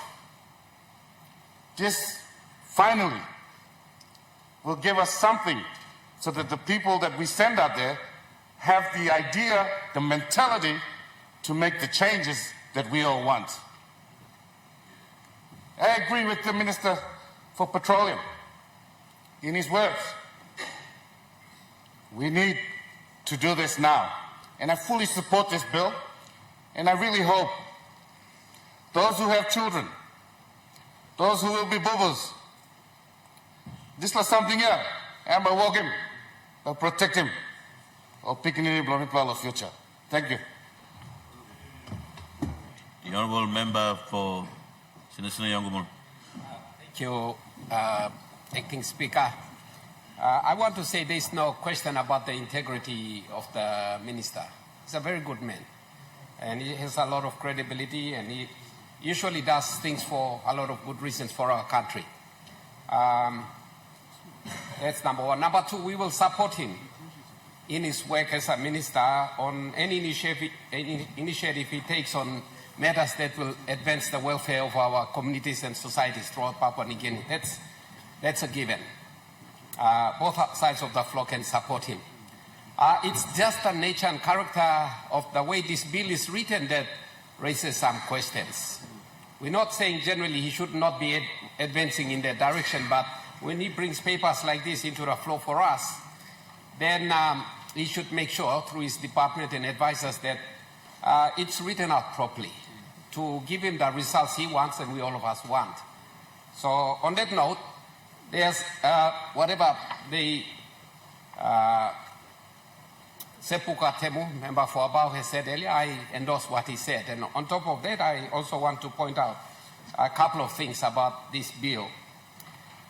This bill talks about advancing the welfare of the community. So when you go into the definition, you will see that community means all the human beings. Go back to the definition. So the bill is intended to work towards advancing the welfare of all the human beings in this country. And for me, that's too broad. It's very, very broad. We need to be more specific because there are many other departments already serving the individual human beings in this country, like education, like the Department of the youth section, which the minister is also responsible for, I believe, the Women's Council, health, education. All those things involve improving the welfare of the human beings, the people of this country. So when we want to promote a bill that is intended to help us, to give us the powers and the functions and most of all the resources to advance those goals, we must be specific so that we don't encroach upon the functions of the other pre-existing agencies of government. So that's point number one. I find the objectives, the functions too generic, too general, not specific enough. Like when we hear the speeches from the other members, the speakers on the floor, they talk about advancing the interests. It's important for our children, but the bill doesn't talk about just the children. Yeah, no. It doesn't. It's misrepresenting what the bill says. The bill talks about everybody, and that's too broad. So I would recommend that in order for there to be effective, for the bill to be effective, it should be specific. It should focus on a particular category or group of people, like the youth, pick up on that and advance them, and we will of course support them, because we know that there's going to be precision in the approach to which sector of community they're going to be talking about. Women, there's already women's organizations, council, women's council, and all of those organizations looking after women's interests already.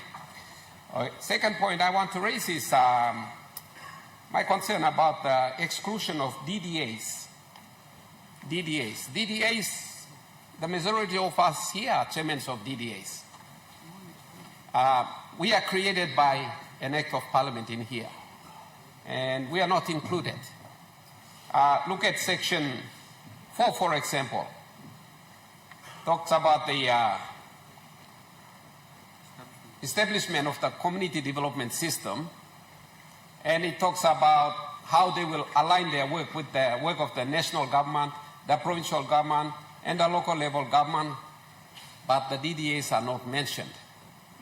As we all know, the LLGs are there by law, but they don't have the resources. They don't have most of all the finance. So most LLGs throughout the country depend upon the DDAs for funding to do their work. So how can the DDA cooperate with the council and the community development system if we are not all sitting together in the same room and talking, aligning it?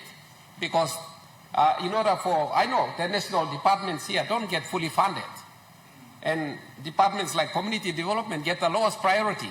So they won't have the money to fund the programs in the rural district, like, say, Teleforming, or Samarai Murua, or Sinisneongmu for that matter. They won't have it, but the DDAs in those local districts will have the money to fund the local community programs. So you have to include, through you, Acting Speaker, the minister has to have the DDAs included in this scheme of things. So we are there, we are involved, we know what they are doing, and there's the possibility of us funding them. Provincial government is already there, but you know, it's a concern that the DDAs who are statutory not included. You look at section 7, for example, talks about the implementation of the development plans, etc. No mention of DDAs, but the other sectors of government are mentioned. So that's a serious gap. There's a serious gap in the connectivity of this bill to the floor on the ground, where the money is. The money is in the hands of the DDAs. We all know that. So that's a serious. If the minister wants the bill to succeed, he needs to bring in the DDAs. Thank you, Mr. Acting Speaker. The Governor for Central. Thank you, Mr.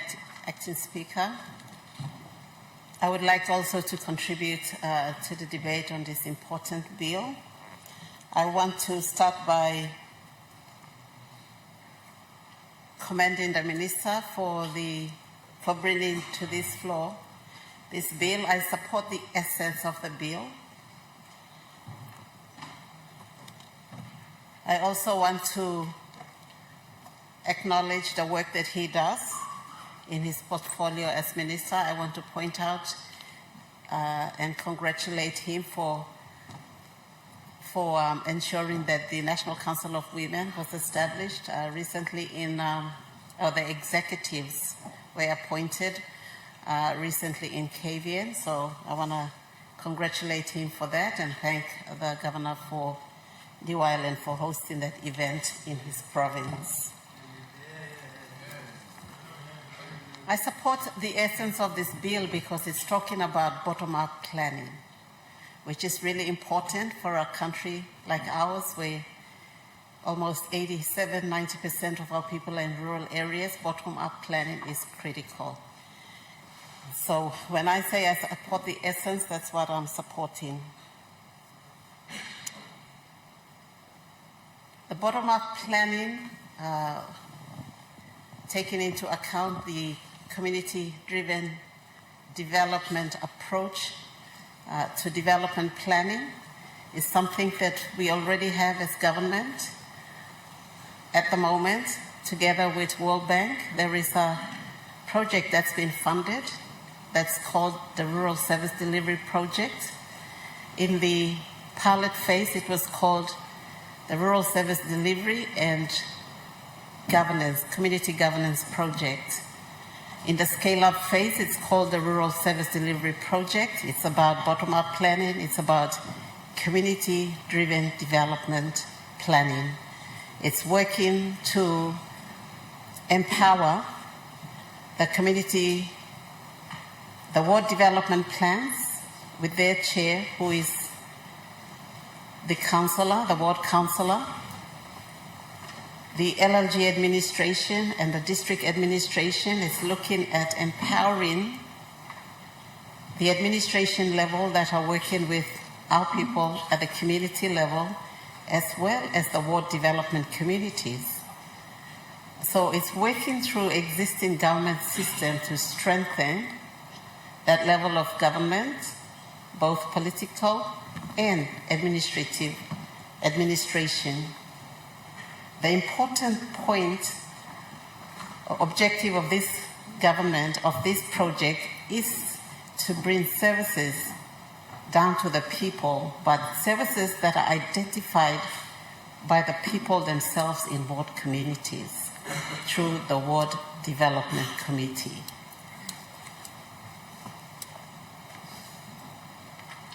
Having said that, I want to support what the Honourable Member for Abao has said. We have existing structures and systems of government that on a large part has not been supported financially to work as it was intended to. And so while this bill here has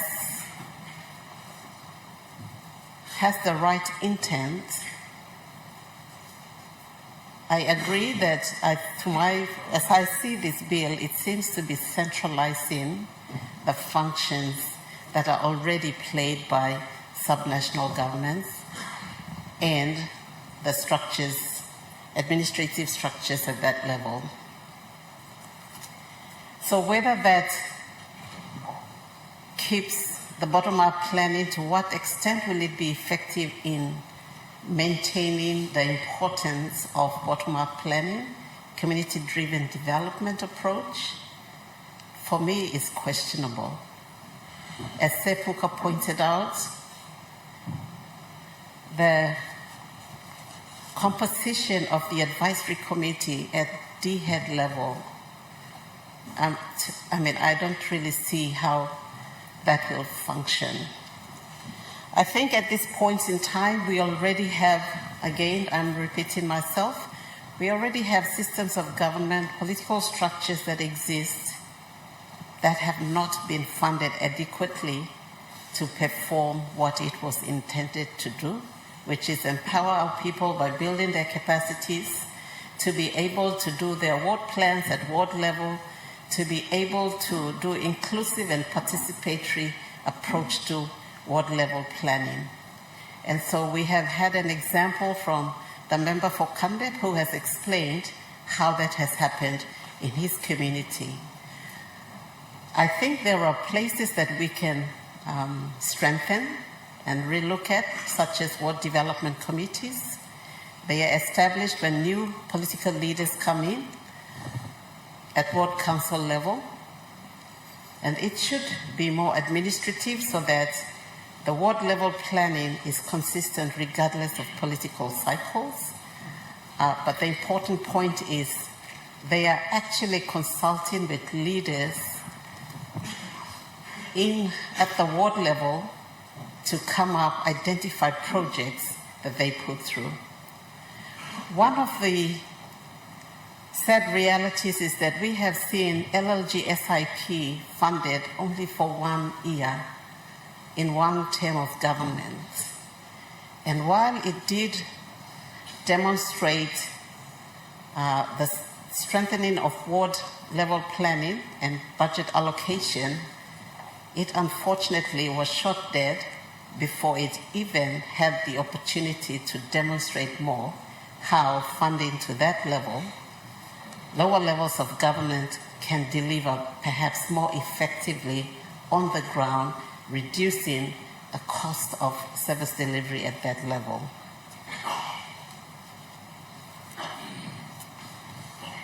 Ward level planning is going to be location specific, because as the member for Kandep has said, in a Highlands community, it might look different from a community here in Central Province. Even within Central Province, at ward level, you will have different leadership structures and governance systems that exist purely by the fact of different cultures that exist within each locality in every district.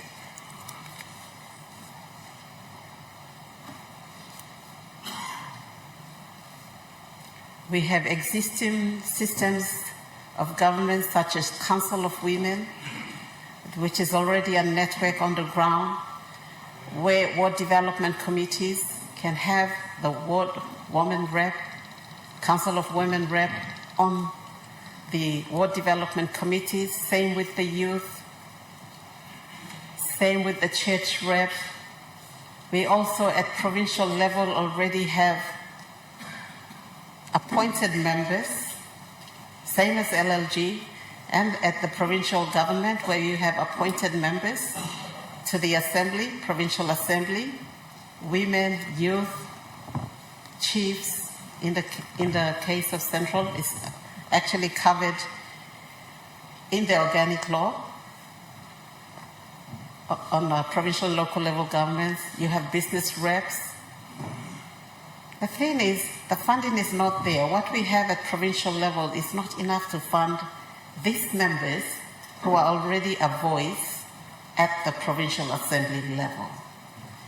And so I'm trying to take time to point out that the existing system already covers to such an adequate extent the representation of different sectors of the community. The major flaw is that we have not supported the existing systems and structures that give voice to women, that give voice to youth, that give voice to chiefs who are leaders on the ground, that give voice to other marginalized groups, people living with disabilities, etc. So while I really support the essence of the bill, I don't think it's presented in the way that we would like, but going further than that, why do we bring something else when we are not supporting what already exists? Thank you, Mr. Acting Speaker. Governor for Oro. Acting Speaker, I want to add my comments to the ongoing debate. Firstly, I would like to thank the Minister and commend him for making an effort to bring a bill into Parliament that recognizes the plight of our most marginalized in the communities, districts, provinces, country. I just have a few concerns about the bill that I feel we need to sort out and tidy up before we bring back to this Parliament. Reading through it briefly, I get the sense that we are creating more public service jobs that will be reporting to Waigani.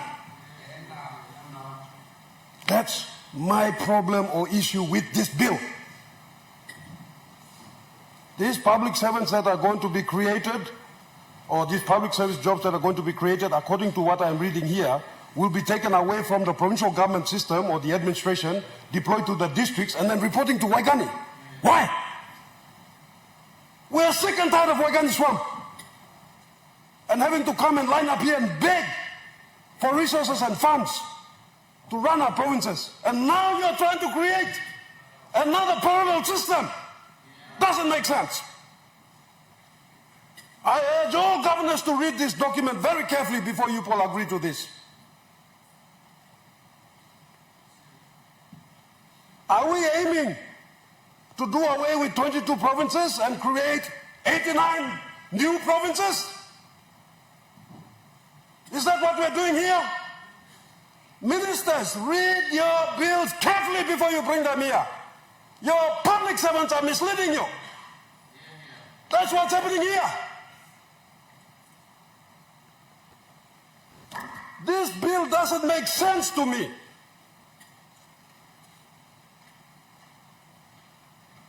We are decentralizing or we are centralizing. What are we doing? In this instance, it appears to be on the pretext of decentralization, we are centralizing. This is what happened with the 1995 reforms. And the mess we are in now is because of that. And instead of fixing this mess, we are creating even more creatures that are creating more problems for us and our people. We have very limited funds, very limited resources. We can't be creating more public servants, more organizations, more structures that work against one another, that all report to only Waigani. My goodness. That's the problem I have with this bill, Mr. Speaker. Thank you very much, Minister, for bringing this to our attention. But I think greater consultation is needed. Consultation with the existing structures, consultation with all stakeholders. And I know that the intent is there, that we want services in the districts for our women, for our children, for our marginalized people, people living with disabilities especially. But I don't see that this is the pathway to achieving that.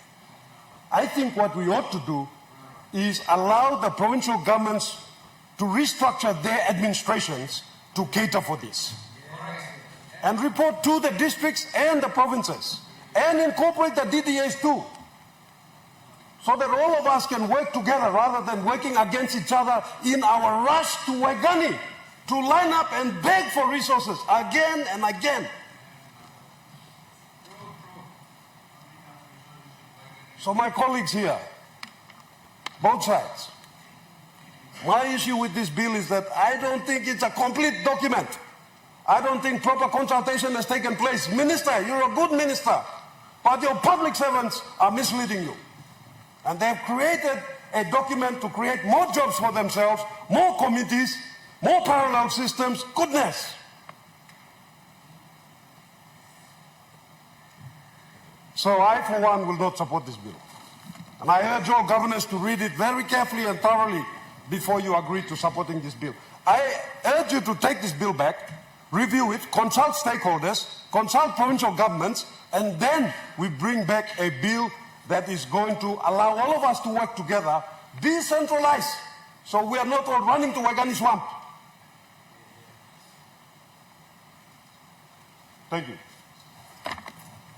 The Honourable Governor from Morobe. Thank you, Mr. Speaker, for giving me leave to talk now. We like to make the leading short to talk to talk pisin. Talk place belong all simple man, legal man, not recognized man. You may like addressing long all. So me like him all the same radio by through the radio all by Adam, Nalo TV 2 by Lukim, newspaper all by Kandim.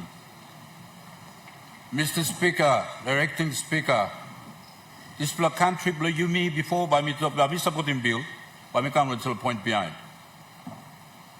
This country blow you me got civilization before. Some man will talk primitive civilization, but you know primitive civilization. Life blow you me long over the half long perimeter long this country. Time all white man you know kungutin this ground long Papua New Guinea now. Life leave me am stop good. True am stop good. Yeah, you may kill him, that's all kill him no reason. Kill him no reason. Not like I'm birua, me play kill him long reason. This can come up. So sorry come up, we maybe goes long reason. Otherwise, you may got Community were governed by customs Bluyumi. Community were governed by leadership Bluyumi. Community where law is stopped. Community where all the environment all been stopped good. People you know unnecessary destroying. People got place from kisim kai kai, place from go kisim fish, kisim place from go antim, place from katim duai na camp, walk him house. In total order been stopped. That's the time all outside man come on this country and bring him civilization belong all come. This civilization belong me play even disturbed. Now talk English, me can talk substantially disturbed. Life play me on this ground long Papua New Guinea now. Emino stop in order. Plenty kind sick bin come inside now. Plenty custom blow nalpla place come inside now. Plenty kind kai blow nalpla place come inside now. All bagarafim you mean and sindan bli you mean on the country. You know stop in order or seven been stopped. Now today time you going to talk this kind life and stop. Before you know got one group blow mothers. Talk belum madas. Before you know got plenty talk belum oli yampla, youth yampla belum oli yet. Heavy belum oli yet, na sindang belum oli yet. Before you know got talk. Before you know got one plug talk. Belum disabled people. How why me look out him disabled people? You know got talk. Before no got me plug got way belum look out him disabled people. Before you know got one play issue belong unemployment, Mr. Speaker. Look at one play talk on unemployment. Oh, got the money got work na kai na smile na kind all stop. Amama stop. Before you know got talk on lapun man, how by me look at him? Lapun Mary, how by me look at him? Before you know got this let me issue him stop. Before you know got one play settlement been stopped. Now before you know got one block or one kind of this country. Before you know got one place this group is stop now divide him go come stop. All got the man stop order. All the man stop order. System blow place now, law blow place now, government blow place now, over something in order. So as you come on another planet them, you know, you mean making sense to talk to me. That's why you come to place long Papua, you come to Sambalai, you come long Goilala, you come long Kikori, you come long Ela, long Wanema, long Pomo, where you come long Wanema, you saw long Wanem system you may been stopped. You come long Agen Central. System you may been stopped, all Gigana Moge. System play stop. Today, system now, place in order. Don't display country you me. Not going to talk about we didn't have a country. We had the country in order at that time. We had the country in order. Today now we have a country not in order. Now we stop here. I hope I will come now. Sabrin boy belong on Tumblr on Cookie Market. Mr. The University, you go down here. Trapla head grass belong all the thing, put in a sing ya. Yeah, me plamanga lokairukuya. One kind of a people we respect them. Order is tough. Today no got this order. Everything in a disarray. Everything in a disarray. Number out. Now I'm starting to the country.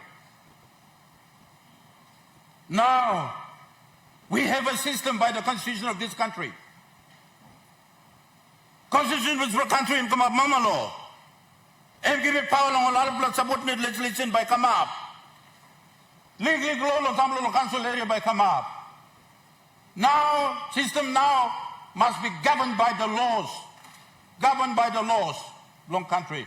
You don't have to talk nothing. It has to be governed by the law. Now, this time now. Remember I bring him Bill come. Now, before the member Bill come now, before Karo Kidu, Honorable the Karo Kidu at that time, I mean Minister And yet been sing out him on this name, community development. You know, Chief Somali been given this name. And yet come after community development. This is Mary and Martin Mary long Papua New Guinea, long party place. And Savalo talk motu. And talk motu Misa Mangalongan. You know the Mangalong, but Mangalong talk place and talk. And so talk good. One time in prayer, no year, no talk place motu. And Savalo life play you line play milo motu. Life play milo all gonna have. And Save, name to community development. That name was called community development. Me yet me committee member. Long this committee. Long last parliament. Me staff. Now me developing policies now. Me I'm a man of them now. This is the minister now. Let me implement him. Me I'm a man. Long this minister. That's a little time, Mr. Speaker. You know I want to law some now. Minister proposed some law. You mean by passing this law? Parliament law come up in law. Because you don't have law working nothing. You must seek out law. There is policy, there is practice, all can get something. But because you have a policy and a practice on man, no hablo bien him. You come up in law, all man by bien him. Now suppose you broke him law, you got consequences from him, you will face him. That is why we need a law. No, policy for community development, Carol Kidu bring him come along. And we come up him long end, now you may put him in a policy. Now one people long end, and now minister like making sure him this is a policy and we translate him, turn him along law. Now minister be supporting you 1,000%, not 100%. Me supporting you 1,000%. Because you want to put a system. I go to me, governor, me go to office long community development and what you go. You got one committee staff. But me go look in. No one committee is going to stop. You're going to youth department or you're going to one kind department or referring to go. So you don't have a system, a political system there by the virtue of the law, which you're going to refer you by go looking for a committee. Now, Minister, make him law, Mr. Speaker, and me right. And me come up in display, Billy come long by you, me set him Community Development Authority. Yeah, all seven man, all by walk on display. Now you me walk on talk or say, blow why honey? Hey, now you me start long intellectual community. Yeah. You know, start long before now me to talk here. You need intelligent people working in a institution created by the law, and that law passed by the lawful authority, the parliament, Mr. Speaker. So now Minister bringing this bill come here. And long make sure that we have a committee established by the law that we're going to pass. And that is the Committee or Community Development Advisory Committee. Now function belong him, Minister long synopsis belong him, and talk out clear truth. Long page, what page, Minister, you know numbering page 2 here. And point number, I don't know what the point, but there you said, the bill also calls for the, no, sorry. Where you at? We need him number 2 here. I blow me, you pass the mouse.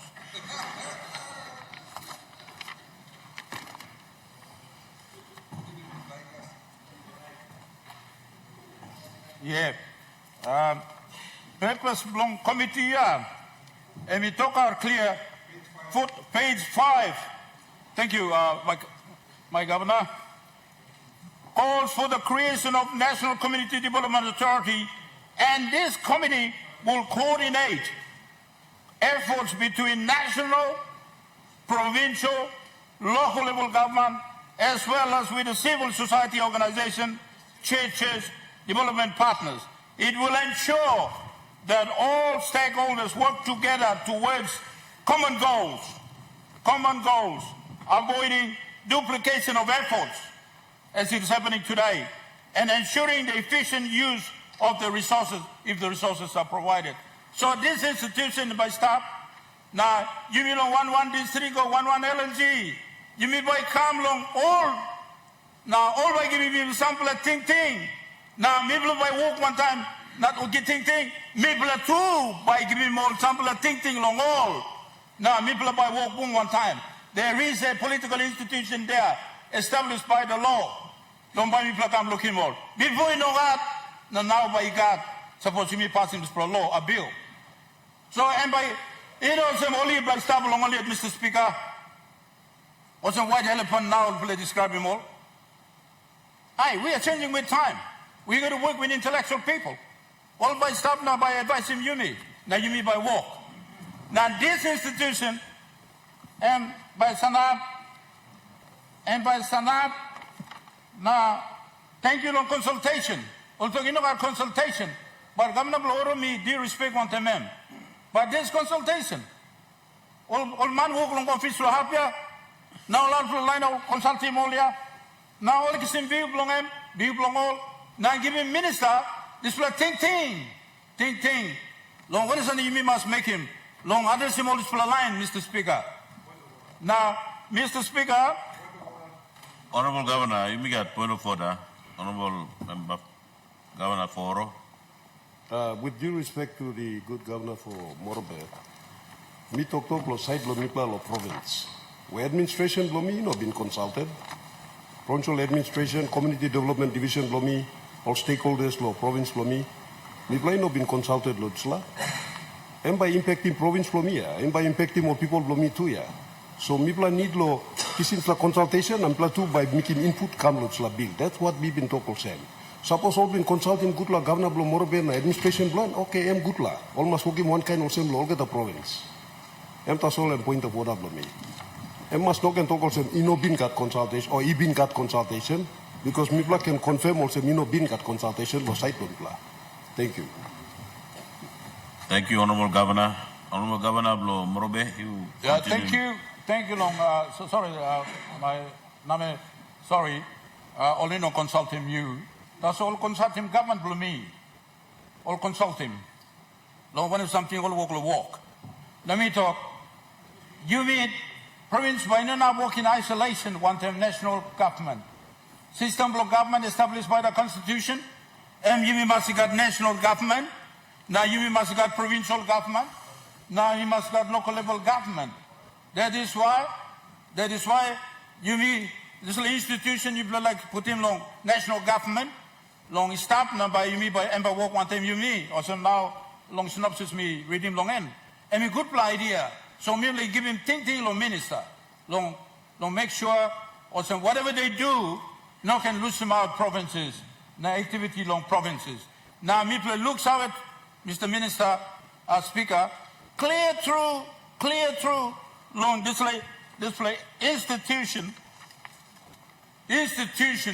or groups of people that civilization blow nalbla man come na put him, make him come up. Now you make up on this country. On mamaya, you got waria. Now on mama you got waria. Na kai can petition come governor Blomorobe na kamba kai can governor. Oklo is put him stop. All youth, group of youth. Now all disabled people. I don't put no display. And then all beginning. Also now you're going to talk to. And then unemployed people. And then all the people, 60 years now you gone up. And then all settlement villages now you may got. This committee, this bill let me establish as passed, now establishing for committee, now committee making work by addressing all heavy stuff on this floor in a coordinated way, long tumble along grassroots, all the way go come up on national government. Because national government and big government for this country, you know, now everything. Now this is a big idea, belong setting this committee, this and good idea. Also, let me support him, minister. Today, minister me how much through long you bring him come. We have to start some way, Mr. Speaker. We cannot say, oh, all the systems are in order, this in order, also no, just leave it like that. No. We have to come up with an order legally, that means to have a law passed, creating an institution and making sure that people are going to work in there and they know their duty statement and that they're going to attend to whatever they're going to do in relations to this category of people now me mention on. We have to have it in this country because that is the style of a community now we have in this country. We cannot just listen to talk, also Mr. Finisher, stop. No, Mr. Speaker, we have to do it. And Minister, I can see your wisdom, I can see your department's wisdom to make sure that we have an institution legally established to deal with it. Of course, some of the matters of some honorable member of Milong about honorable member of Milong, Sina Yangamuli Tokto, and then honorable Governor Blongoroi Tokto. Some of those things all we're going to talk is not canvassed in the draft bill before this honorable parliament, of course, but let us begin somewhere. Let us begin somewhere. And that somewhere, and now Minister, you bring him come. Then you bring him come. Let's have it fast. It's a government, you have to have this bill passed. Let's begin. We begin in a big way or begin in a smaller way, whatever degree of beginning we begin, but let's begin as long as that begin is going to help our people. They're particularly addressing the humanity, integral part of human being or integral development belong human being as the preamble is in the constitutional preamble. Checked out in the first, one of the first things there, we must consider integral human development.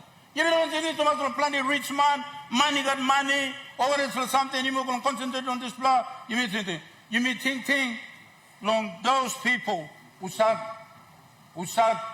you may can talk about some millions will call you one per name, but all work will stop a big clock, same time they stop. You can describe him also. Now, me, man, will settlement too, Mr. Speaker. Mr. Civil settlement here. Me, old man, will be allowed similar 10 years, and Mr. settlement here. Mr. want them all people here. Now, me can sour. Now, me don't need him one play evidence, no come talking to the parliament. Evidence, no witness, and me, yeah, now me going to talk stuff, yeah? And me to me witness man, yeah? And we need it now. You man will receive long way Australian and British men, now you know need him evidence now. You are going to talk by creating white elephants, now you are going to talk to. That's all me. You know, sir, green elephant or one kind of elephant by me talk to. Because this organization by come up with something. Don't help him all. Land blue, you mean a place straight, settlement, bullock, and this layer. And once the Minister of Works and Karim Road, he go inside Kona, which he's doing it, the best minister. Sorry, one for the best minister. Blomium. And we go, yeah, road, you go inside, yeah. Community development by behind him, they go, yeah. And then last of all, we'll talk to him. You by set him up provincial office for you. You by set him up office for district. You by set him up office for you long LLG. And then all this committee now you need to talk come up here. Or by making us disseminating information policy or what needs to be done by go through long all now you mean by working more. Even though we're going to talk money, national government also by giving him here. Me no believe. National government can give him money and by giving him, but by short. So this committee, organization by advice him, you make money in the district. Not support him all this heavy now. You make money.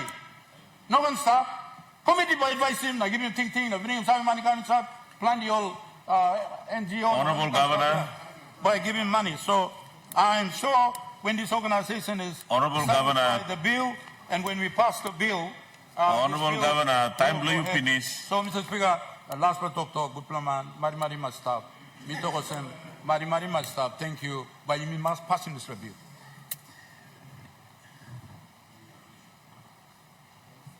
The Honorable Member of Law, North Wagi.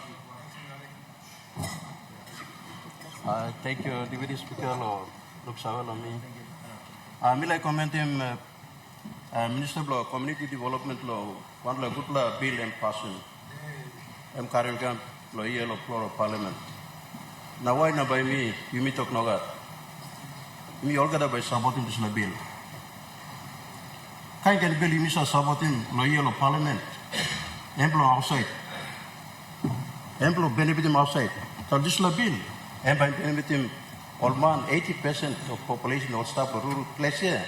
And by benefit him. You mean again come up kai again excuse na you no can talk no gat. Was all man even give what no you mean you come. Now all the law you mean got here. You mean got law. Generalization put him all the man inside. Tell law you put him. You must kill him. Now population em grow big plan. Deputy Speaker. Me are most population em grow. So you can put him all man long. One basket. This la basket you mean like put him. Em old man. You know that name lo place.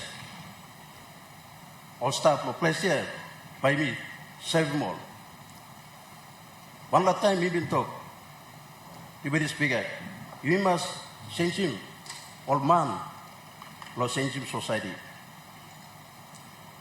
You may change him man past time and this lo man by change him society. So you may thinking of making another something na passing bill na making another something. That you may not change him life all man. All man by still working kind of something yet. Now this la country you may got plenty issue. You may got plenty issue. Deputy Speaker, plenty issues that. Now you have to control him. Because you may look at me got attitude, behavior, kind of something. All man fight, steal, drink, steam, kind of something all make him. Now you may must get one bill, you may get pass him also so that this by saving all community law place. So this by sending him society, sending him old man become good. Now this by helping country blue me. Now me, somebody, Deputy Speaker, me somebody minister or this bill and pass him. Now me 100% me support him. Now by me what him this bill. Thank you. The Honorable Governor for civic. Thank you, Mr. Deputy Speaker. Me saw all leaders like vote. Me one bell. Just a couple of issues that me like raise him. Plenty time you me say bring him bill when really what we need is a policy. And I think that's the point that I want to make to the good minister. I think the minister means well. Me plus I got all committee hearings, I'm set up on them department blame. Also can make him contribution below, so I know he means well. My concern is that, and you know, I also support what some of my colleagues have already said earlier. A lot of these things already exist. Miblalo province, Mibla got community development and staff. Igudan Olgatalo district, Igatol officer staff. The issue that everybody faces is one of funding. And so when I look through this bill, inside lo desla bill too, all itokol sem. All by God now, all by God lo same halfway. Mi plus a golongem lo pining funding ya, all two by God lo same half. All by God lo National Planning Department, all by God lo Finance Department. Na mi bla province too, where mi bla got this lo existing system. Mi bla two by God lo same half lo. Try lo kesim same funding. So it brings me to my first point. Does the department really need a bill or does it need a policy? And when I say that, there's already a policy in place, which is the integrated community development policy. And I think it's been in place for a number of years now. So, question for me, igolo minister na department emotion. Time this la policy am stop in place. Have you carried out an audit to see the success of the policy or not? If you haven't carried out an audit, then on what basis you play, convince him you play yet or some? Now you may need him act. Me yet me feel also proper way of working memosem. You play putting policy past them. You play try and running policy. You play go na working audit lo display policy. Now suppose you got some failure inside lo display policy, then you play come long. Parliament na, you play working one bill na talk, oh look, me play like implementing policy, but you got roadblock or same so. Now me play needing bill or making policy work. I think plenty time me looking also all departmental heads no go to like impressive minister na. All by carrying one bill you go to minister na talking minister you seems like go flow na you go na present him na over the man by support him na. I'm also one tick can and double name you. But what implements things is not law. What implements things is policy. And I think primary role blow you play all ministers. I'm law bringing policy. Policy come whereby desla policy. Mipla ogada can look in space blo mipla. Space blo national government, space blo you yet also department blo na minister, space blo provincial governments or DDA na all LLG lo. How mipla by implementing desla policy blo you? Because look him recently mipla come through one them all issues blo gender violence in this lakai. Okay, those issues were raised on the floor. Now you look in all the province all start lo establishing all GBV committee belong all the police department through the work on the police department all lo establishing all FSV units. You see, these are all happening as a result of policy. They're not happening as a result of law. So I just wanted to caution you, Minister. Me sawasam you mean well, but time me look through lo here. Me no looking one bla nubla something where this la bill by achieving. Because it doesn't solve the fundamental problem. The fundamental problem is still one of funding. How do we get funds to these areas where Mibla need him longem? Like you talk about community development, Mibla got all house mama staff. Iguran lokata, Mibla got lo maprik, Mibla got lo vivek. Engoram, they are trying to establish those institutions where by supporting community. And these are community-based organizations, and we are trying to support them with funding. When I'm legally money, Mipla province got, Mipla try to give him all to. All DDA too, try to fund him all. So everything that you are trying to do, good minister, already exists. So, worry blow me emolsem. This la bill blow you by no achieving one bla nubla something. That's my concern. And I think it's a concern that I want to sort of elevate lo you all get all minister. You can't pass them on the policy blah. And me believe was step one. Okay, behind you bring him report lo this la policy blah. I've been in parliament now, I'm close to 8 years now. Minus I looking one blah report lo policy where one blah department they may develop him na try to implement him. Where you blah gonna second policy blah work on nogat na. Behind kiss him report ikam lo mi blah leader lo here na. Or some scale him this blah, find him out blah. I haven't seen that yet. And I've been here going on 8 years now. And that's not a criticism, it's just a statement of fact. So, Milag encouraging you, Minister. Part lo work blah. Lo developing this law policy. Number two, part blah. And this comes back to what the Honorable Soro AOA was talking about the other day now. Mino been contribute because I wanted to hear the contributions from other members. You know, for example, PHA come inside. Time PHA come inside, ECP, health, blah, blah, blah. The country ranked us 21 out of 22 provinces. As a result of the implementation of the PHA, we are now ranked 11 out of 22 provinces. So, by implementing the PHA, the Department of Health themselves has now ranked, lo ranking blongole oli soy mosem, ECP improved 10 places with the implementation of the PHA. We had almost 200 or 308 posts only pass. Mible no got workman lo this law 8 post. PHA come inside with their work with Department of Personal Management. Only kirap, only recruit him close to 140 plus community health workers just this year. So that this law 8 posts pass here, we can put people in there. Now again, the report by the good minister does not take into account those things as a performance towards improvement or otherwise. They just look at a section 119 report and based on that report, they make an assessment. Nobody came down to ECP. I have been the governor now for going on 8 years. There has not been one single audit by any department in ECP. I remember when the Honorable Rainbow Paita was Minister for Finance, I invited him. There was some funding put aside to come and do a financial audit of ECP provincial government. It never took place. And that's not a criticism, I'm just stating a fact.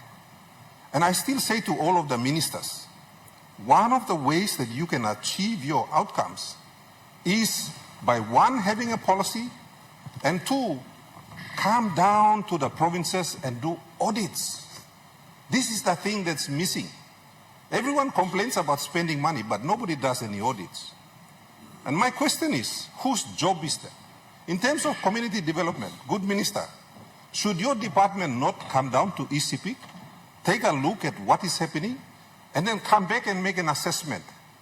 Now, this is the same yardstick you current come lo isibiga. Karimigulo Morobe, Karimigulo East New Britain, Karimigulo Chimbu, and then based on that, you come back and give him feedback lo mibla inside lo this house. We need an independent verification of whether these policies are working or not. And I submit to you humbly, good Prime Minister, you don't need an act to support the work you're doing. We are all supporting the work you are doing because it is important work. But I urge you, Karim this like go back past them now. Sit down, talk to a good one time, secretary below you. Do you really need these things? It says here that you want to develop a system. Now, if I look at section 4, you don't describe how that system should look like. There's no diagrams or anything to tell any of us how that system will work. That system only comprises all of the existing players all having a big meeting. That's not a system. That's just more bureaucracy. So we don't need more bureaucracy, good Minister. We need to know if the current integrated community development plan, policy, delivering these outcomes where you like him long or not. And then after that, give us a plan B if it's not working. And again, I'm not saying this to you as a criticism, I want to help you. Because suppose you make something hard now, you've got a law that suddenly enforcing over the players, and it's a faulty law. It adds an additional burden of bureaucracy on top of one work where we are already struggling to do. You know, this year, civic provincial government, we decided to, because we play strengthening more LLGs, lo working more same kind of work where you like him long. We play strong him go finish, we play put him some money can because all word only complain na talk. Money go lo LLG, no come up lo word. So this year we want to send 4,000 kina down to all our wards so that they can do the kinds of work that you are talking about. What's our problem? Money where we can't suppose to start inside the national budget, come. So we haven't funded the LLGs and we haven't funded the wards because what was promised in the annual budget, the annual Papua New Guinean budget, did not arrive. So I'm bringing you second come back on same problem where you like deal one them inside of this bill, the issue of funding. One and no funding by you kissing law operating this bill blah. Is there new funding coming from somewhere? If not, then I submit to you humbly, you by still got same old problem where you like solving one this bill. So my advice to you is that I cannot support this bill because me feel all same. You've been misled by your department. I'm feeling gloomy. When I think about the contributions by my own community development people, particularly my deputy administrator, Mr. Kami, na work na team lems are making. Misa also plenty work. People like him, they are doing it. But they are doing it under difficult circumstances because funding, me plus a scaling na try and give him no all. Plenty time, heavy him also got him lo desla. If you were to go in and submit to the national budget that you need extra money to do your work inside the provinces, na you brook him this little money, na you sally me go down. I am sure we could make sure the funds go to the right places to achieve the outcomes that you are looking for. That's my submission to you. So, in fairness to you, and in good conscience, me no naplo supporting this bill, because me at meeting osem, you need lo come back na talk savelo mi long effectiveness lo this policy where we stop in place for a while, and then tell us why that policy has failed or succeeded. Because you haven't done that, and it's not your fault. That should be coming from your secretary. So with that, Mr. Deputy Speaker, support Blomilo Minister and Mr. Yet, but for this bill, in this particular case, and by no. Thank you very much. The Honourable Prime Minister. All right, thank you, Mr. Speaker. Me like Sanap making some talk long clearing some misconception that we may all have in this intended bill that the Minister is now proposing to us. Mr. Deputy Speaker, all our development focus is for our communities. You look section 4 of this proposed bill, let me define all community. I'm including all line got disabilities, all Mary, all Piccaninny, all church. This department embraces all the organizations that deal with people out there. Most times, and I've been in Parliament now going towards my 20th year. Many of us look down on this department that is right there in the face of our people dealing with the community. Many of the people that come under this department are in the margins of our mainstream line of thinking. For the first time now, you have a department trying to pull together the high and mighty in Guinea, who are supposed to save the people who are out there in our society.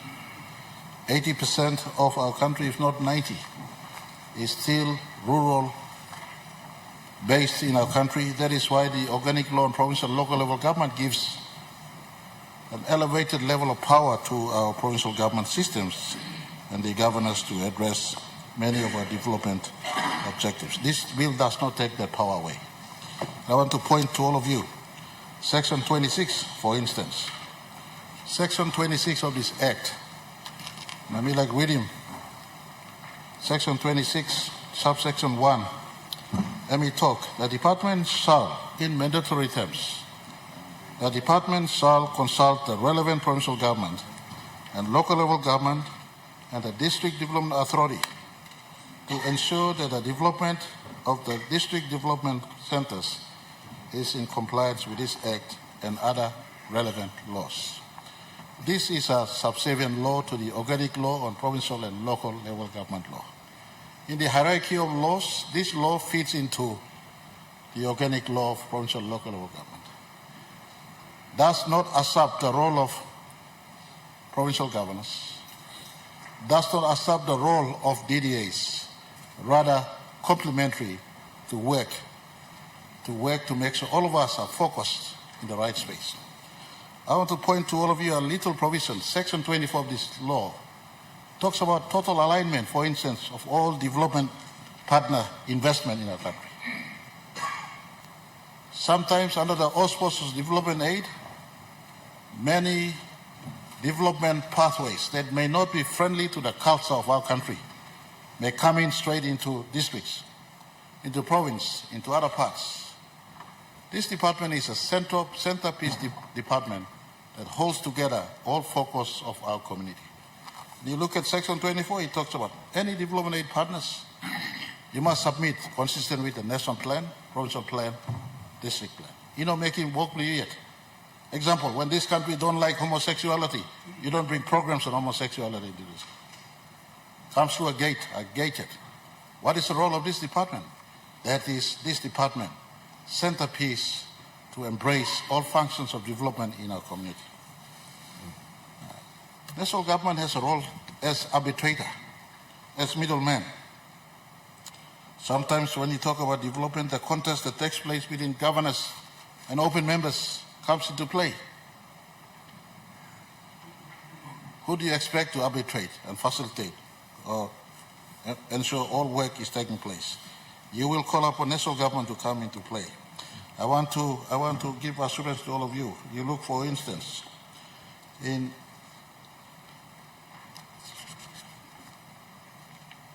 Section 32 of this law, I read, upon coming into operation, the community development advisor becomes the district community development manager.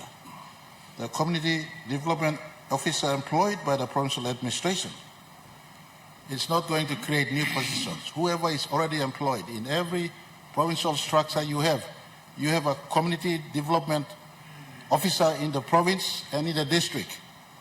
Under our instruction, this instruction has been on the table since 2019. Waikani will not create new employment structures and go down, work with the province, and this law embraces this policy focus. Whoever is the officer in the province or in the district, and I don't know when was the last time each of us have sat with these officers called community development officers in our districts and set with community development officers in our province. This law now empowers them to link into the mainstream provincial planning system, and you, working with them. Honourable Member for Aba, what's your point of order? Mr. Speaker, I think our Honourable Prime Minister is misleading the Parliament on this bill. He has to read Section 19, 21, 22, 23, because the appointment of so-called district manager is done by the department. And they place that officer in the provincial center. And that provincial center manager will manage all the district. That's where the problems are we've been arguing. It's not the way that the Prime Minister is advising the Parliament during his debate. Thank you. Honourable Prime Minister. All right, I do appreciate that we have Sepuka, member for Aba on the other side, who's always conscious of what needs to be done. I want to also point to you the provisions of law in Section 32 does not take away or diminish the role of the provincial government in as far as coordinating the core work of community. But this act, in all, intends to pull together everyone. At the moment now, you have people disjointed. This act doesn't take the role away of education advisors, doesn't take away the role of health workers. At the central level, it is not to reinvent the wheel or do. At the central level, many central agency departments do not value the work of your district health worker, your district education advisor, your district women officers, etc., etc. We are trying to give value to important characteristics of a nation. We are still a community-based country. We are still a rural-based country. Our people live in the enclaves of their tribes, their community, their districts, their provinces. I want to give assurance to all of us. And if there, as we go about implementing this law, and if there's a teething issue, this one is not wagging trying to set up new structures in the face of our province and districts. Rather, coordinating, pulling all together. We give value to Look Out and Picking Act, for instance. We give value to Disability Act, for instance. We give value to the National Council of Women. We have the National Council of Women Act 2013. When was the last time each and every one of us give value to this? 50% of our women, 50% of our country are women. They operate. But because we are all so much busy about the bigger things, fight law road, fight law provincial government, but make one, district will make you one. Trangu or Lik Line Limi or Mama, all church, all youths, same people even like making, but we all trying our best to do this all over the place. This department, even if this act doesn't come into place and is trying to marry all of them together under one umbrella, this department exists to coordinate all these different sectors. And we have identified, you see yesterday we dealt with Minister for Provincial and Local Level Government passing in, not yesterday, the other day, a report that there is apparent lack of compliance out there in our provinces, in basic reporting back, and out there in our departments too, reporting back on what has happened. And as we go through all this in the big noise of doing the bigger things, we may forget the essential. The essential people that matters the most, our people in the communities. And this is trying to pull all of us together. And I want to ask all of us to give support.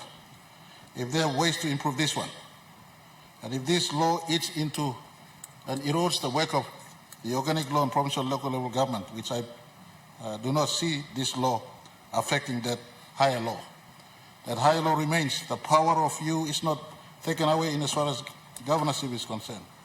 The power of districts is not taken away in as far as district work is concerned. Rather, it works and adds and augments these laws we have in a coordinated manner. The intention is to coordinate. And you talk about funding, through the normal budget process, if we do allocate money to the department concerned, they, with your allocations in the district, and Section 30 talks about the funding sources. May source funding from the national budget, or if you, the province, want to support, may source funding from you, or development partners, or other sources that are available in our country. And I want to say it is not creating new structure. It is pulling together all the different agencies. You now have the disability agencies, the women agencies, the church agencies, the civil registry agencies, all over the place. We're trying to pull them all together into one structure, give meaning to the Community Development Department as a central agency, centerpiece. It must not be seen as a little one, tucked away, like an appendix to the mainstream. This is not appendix to the mainstream. This is a key organ dealing with the community, 80%, 90% of our people. And we ask ourselves, possibly in my district too, I don't pay special attention to the community development advisor. Yet he does his work. Who am I serving? The community people, the disabilities, the mothers, the women, etc., etc. So I want to give a fair go, us to give a fair go to this important bill for the first time.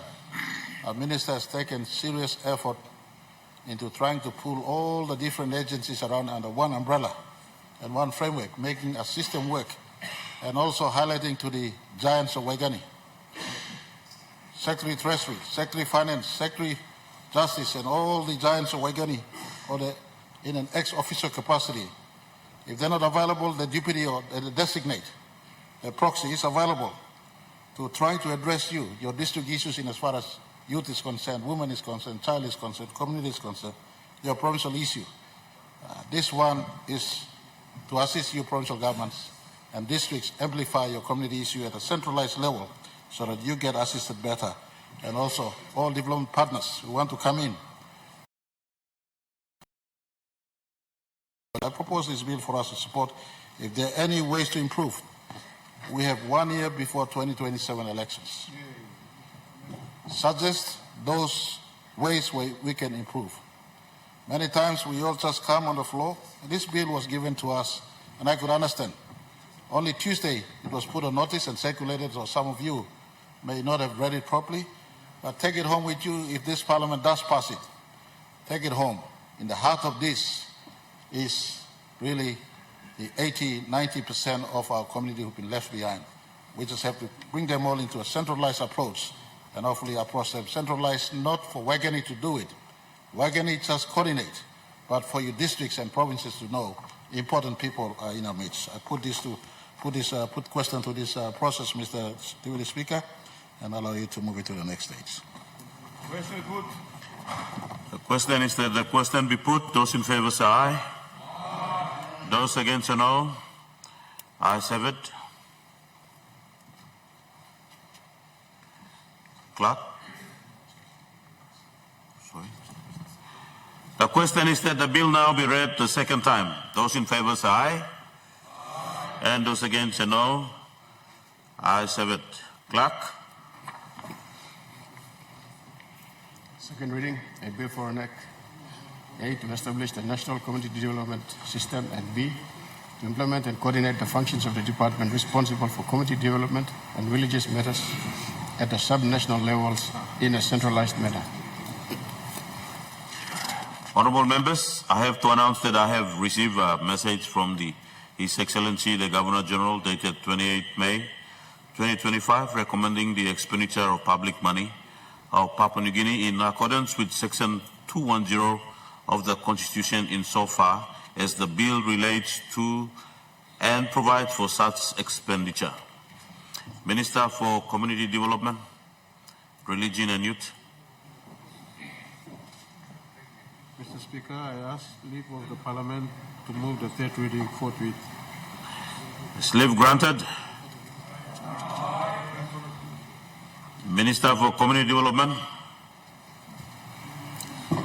Mr. Speaker, I move the bill be now read a third time. The question is that the question be put. Those in favor say aye. Those against say no. Ayes have it. The question is that the bill now be read a third time. In accordance with constitutional requirement, the bill must be passed by an absolute majority of 60 members. Clerk, please ring the bell.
Tenants, close the door. The question is that the bill now be read the third time. Would those in favor please stand?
Would those against please stand?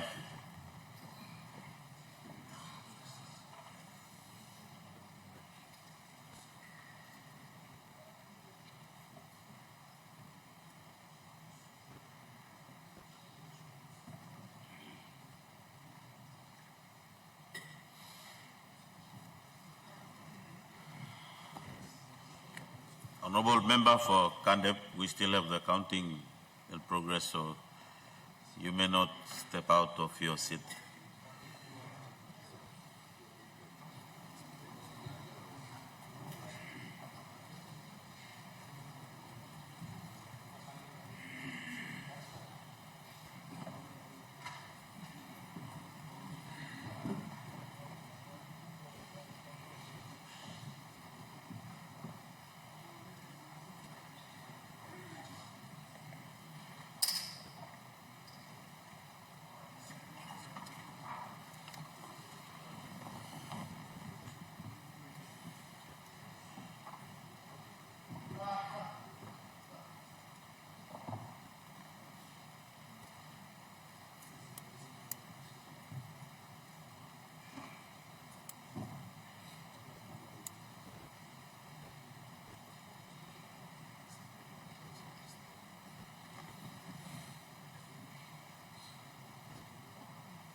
Honourable members,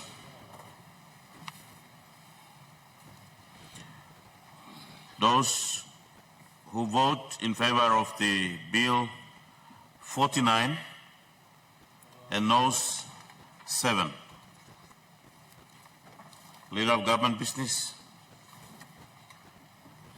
Acting Speaker, I move that, Deputy Speaker, pardon me, I move that the vote be rescinded and be made in order of another day.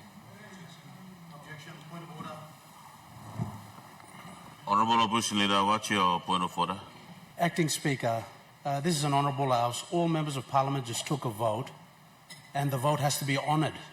The vote just failed. You can't just, for your convenience, just rescind it. Thank you, Acting Speaker. Honourable Deputy Opposition Leader, it's a motion, and you can take a vote on that. The motion, the Leader of Government Business have brought to the House to rescind a decision, and that is a motion. So, Leader of Government Business. The question is that those who agree, the question is that the motion be agreed to. Those in favour say aye. Aye. And those against say no. No. Ayes have it.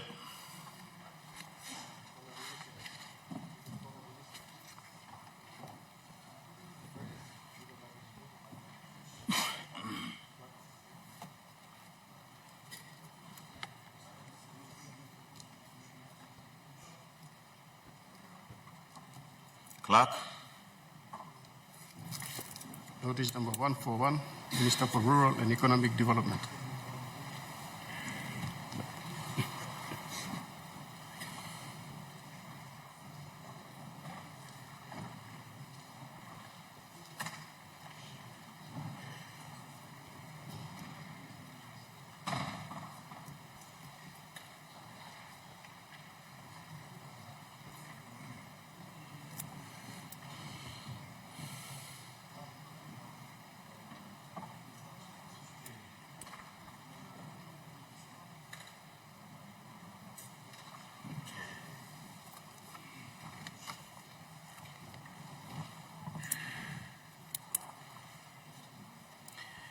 Minister for Rural and Economic Development.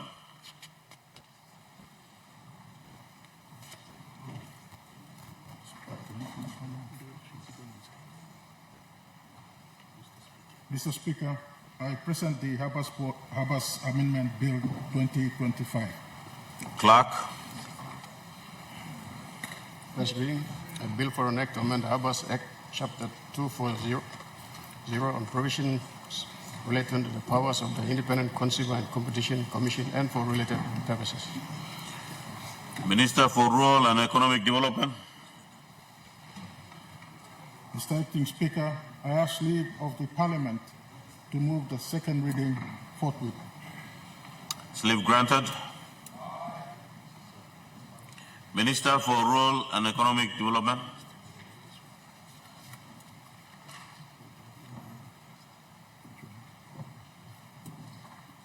Mr. Speaker, I move that the bill be now read a second time. Make your speech. Mr. Acting Speaker, members of this Honourable House, and the people of Papua New Guinea, I present to this Honourable House the proposed amendment to the Habas Act, Chapter 240, to include undeclared ports in the definition of essential port services. Mr. Acting Speaker, the proposal to include undeclared ports in the definition of essential port services is to address the non-existence of competition in various ports around the country, which falls within the essential port services industry, which is a regulated industry and falls under the regulatory oversight of the Independent Consumer and Competition Commission. Mr. Acting Speaker, since the definition of essential port services does not include undeclared ports, This has created a loophole that has enabled private port operators to operate in a regulated industry where competition is almost non-existent. Mr. Acting Speaker,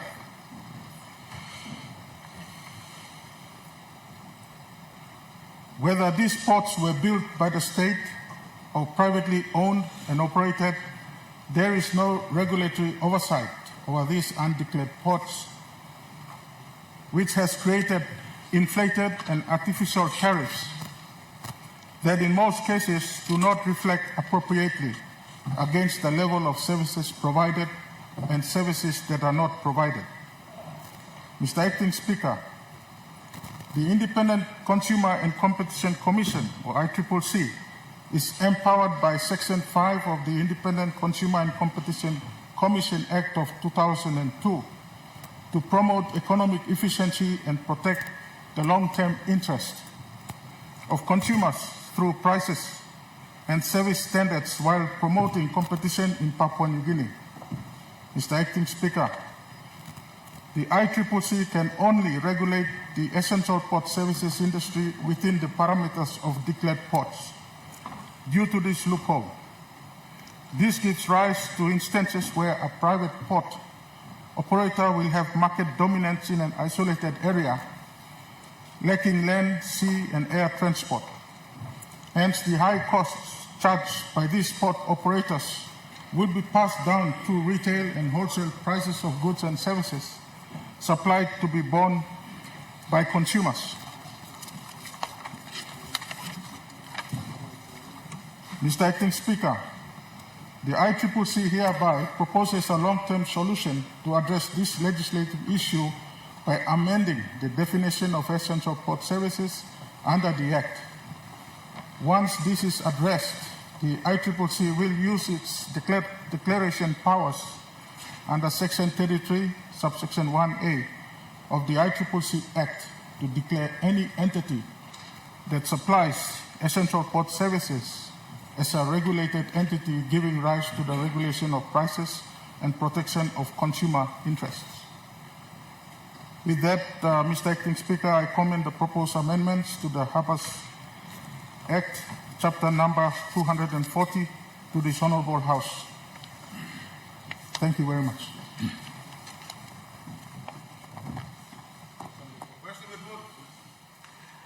The question is that the question be put. Those in favour say aye. Those against say no. Ayes have it. The question is that the bill now be read the second time. Those in favour say aye. And those against say no. Ayes have it. Clerk. Second reading, a bill for an act to amend the Harbours Act, Chapter 240, on provisions relating to the powers of the Independent Consumer and Competition Commission and for related purposes.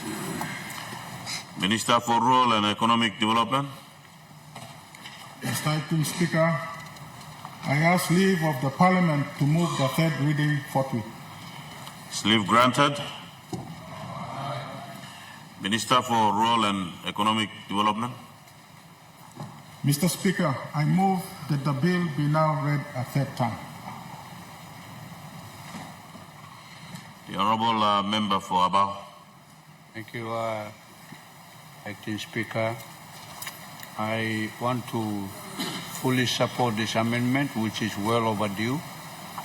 And I hope that in the definitions, ports like Kupiano and others will be also included, because many times some ships go and come, but no regulation covers them. And so I stand to support the Minister on this bill. And secondly and finally, thank you, Minister, for including the explanatory notes, which was missing from the previous one. Because explanatory notes makes it very clear, so we don't have to argue. Thank you very much. The Honourable Prime Minister. Mr. Deputy Speaker, me go quick time through the solve, but will I commend the Minister? Plenty thing was you may just put him law passing time, but you got plenty of key organs long. The government is stopped silent without tidying work. Today is an example of go inside some loi outstanding lumla time on needs to be done. We start clearing up in the face of our country's 50th. Milak Sanap law supporting him and make him talk. All private port operators law country.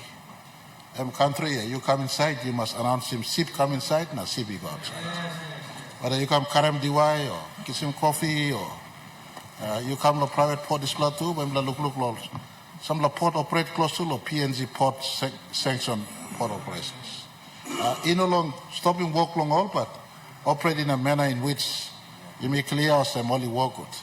Planty, porty, Karam can get something where, so for the last 50 years, you may not clear Karam one come inside. So this is law, but then we go or walk him sure that you may clear. We said through operating port, now one can port start. Port long all DY operations, port long all agricultural operations. And so I just want to take this time to indicate to all out there who operate in ports. It is not to suppress you, but just to ensure that we know what's happening out there, what are you doing.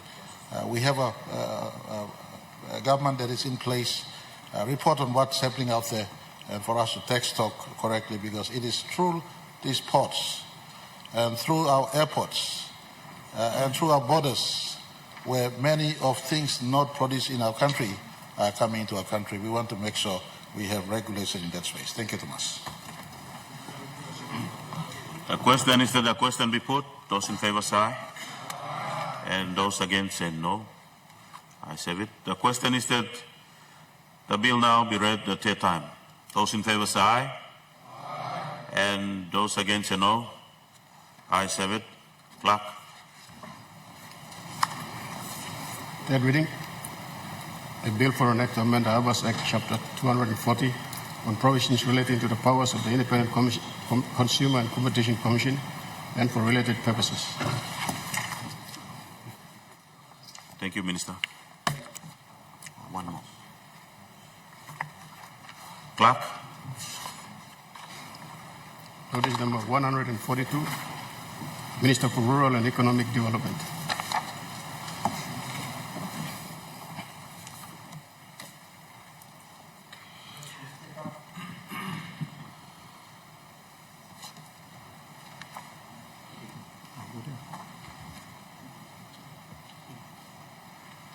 Mr. Acting Speaker, I present the Prices Regulation Amendment Bill 2025.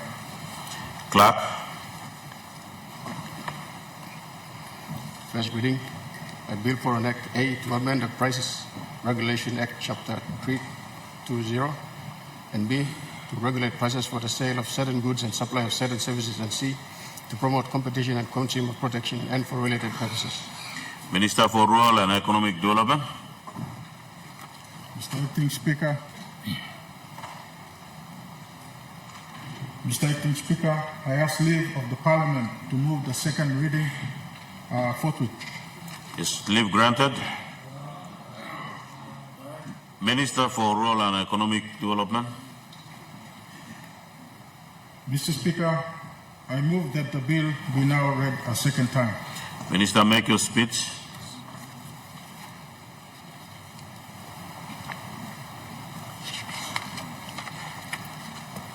Mr. Acting Speaker and members of this Honorable House, it gives me great pleasure to introduce to you the proposed amendment to the Prices Regulation Act, Chapter 320, which aims to determine and enforce maximum price margins during a declared period or national emergency and update the general penalty provisions. Mr. Acting Speaker, on 23rd March 2020, a state of emergency was declared under Part X, emergency powers of the Constitution, to prevent, detect, contain, and mitigate the effects of the global coronavirus pandemic, or COVID-19, in Papua New Guinea. Mr. Speaker, to coordinate the national emergency response to the pandemic, the emergency controller appointed under the Emergency General Provisions COVID-19 Regulations 2020 issued emergency orders under the regulations to deal with the state of emergency, including any matters arising from it. This legal framework formed the basis for the state of emergency and subsequent actions taken during this period. Mr. Acting Speaker, the National Emergency Order 19, which dealt with the price monitoring and regulation during a declared period or national emergency, was made under the Emergency Regulations 2020 Order 19. Order 19 was subsequently replaced by National Emergency Order number 8, just issued under the Emergency General Provisions COVID-19 Act of 2020 in identical terms. Mr. Acting Speaker and members of this Honorable House, to implement Order number 8, the Independent Consumer and Competition Commission, the ICCC, carried out price surveillance exercises throughout the country to ensure that businesses supplying the declared goods and services were not engaged in price gouging. Concerning the declared goods and services, the ICCC operations were carried out in all provinces except the autonomous region of Bougainville. Mr. Acting Speaker and honorable members of this Honorable House, there are two areas of concern under the current Act. Firstly, the Act specifically does not empower the ICCC to monitor and regulate prices during a declared period or a national emergency. Hence, the implementation operations mentioned above were under the Emergency General Provisions COVID-19 Act of 2020, which is substituted by the National Pandemic Act of 2020.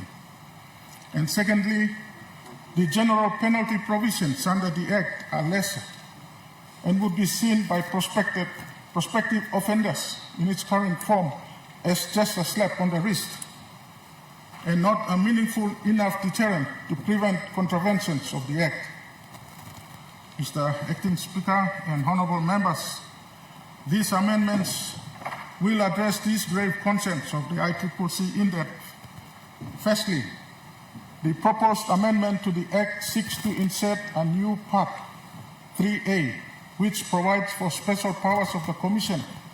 The special powers of the Commission and its provisions, in a sense, will empower the ICCC to appropriately exercise its powers and functions to determine, monitor, and regulate maximum price margins of certain goods and services on time during a declared period under the National Pandemic Act or National Emergency under Part X of the Constitution.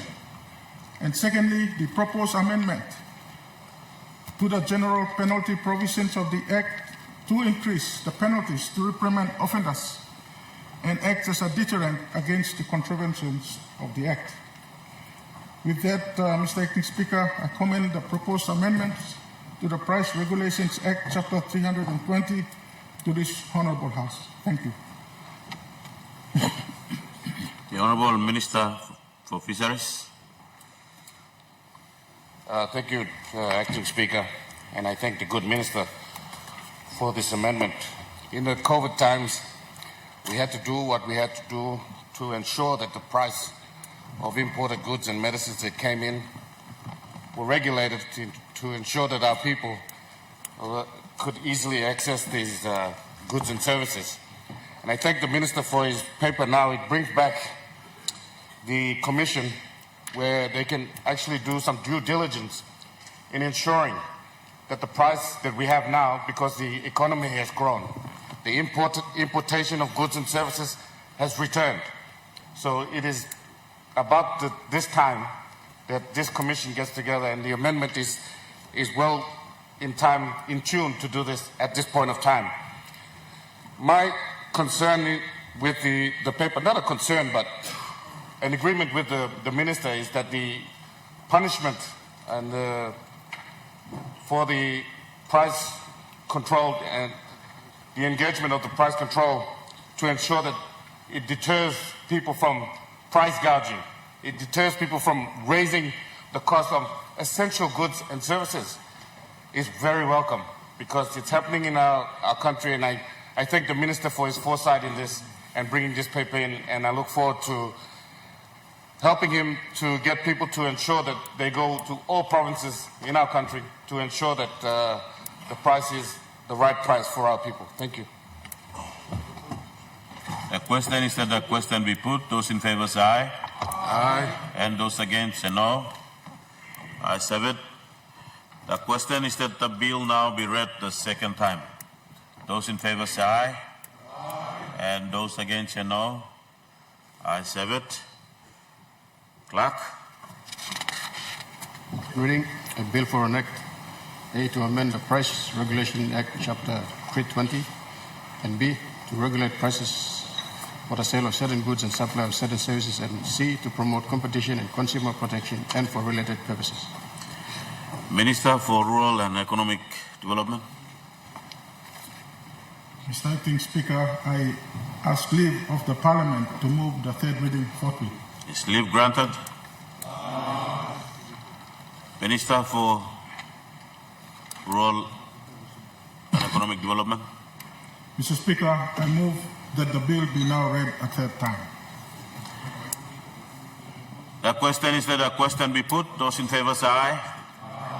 And those against say no. Ayes have it. The question is that the bill now be read the third time. Those in favor say aye. And those against say no. Ayes have it. Clerk.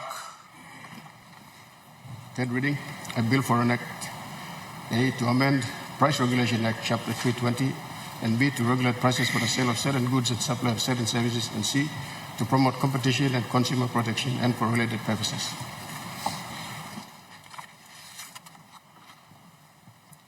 Thank you, Minister.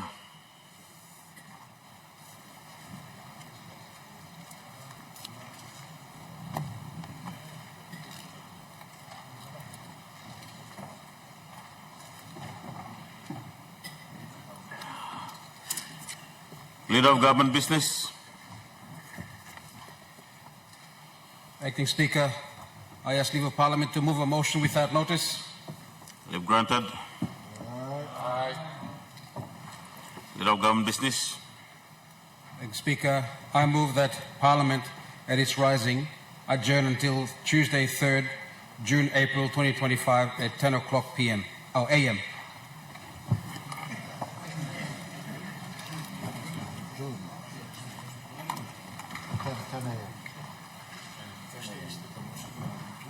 The question is that the motion be agreed to.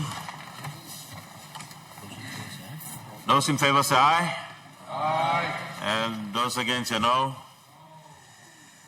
Honourable members, I now adjourn Parliament to Tuesday 3rd at 10 o'clock a.m. to 3rd of June at 10 o'clock a.m.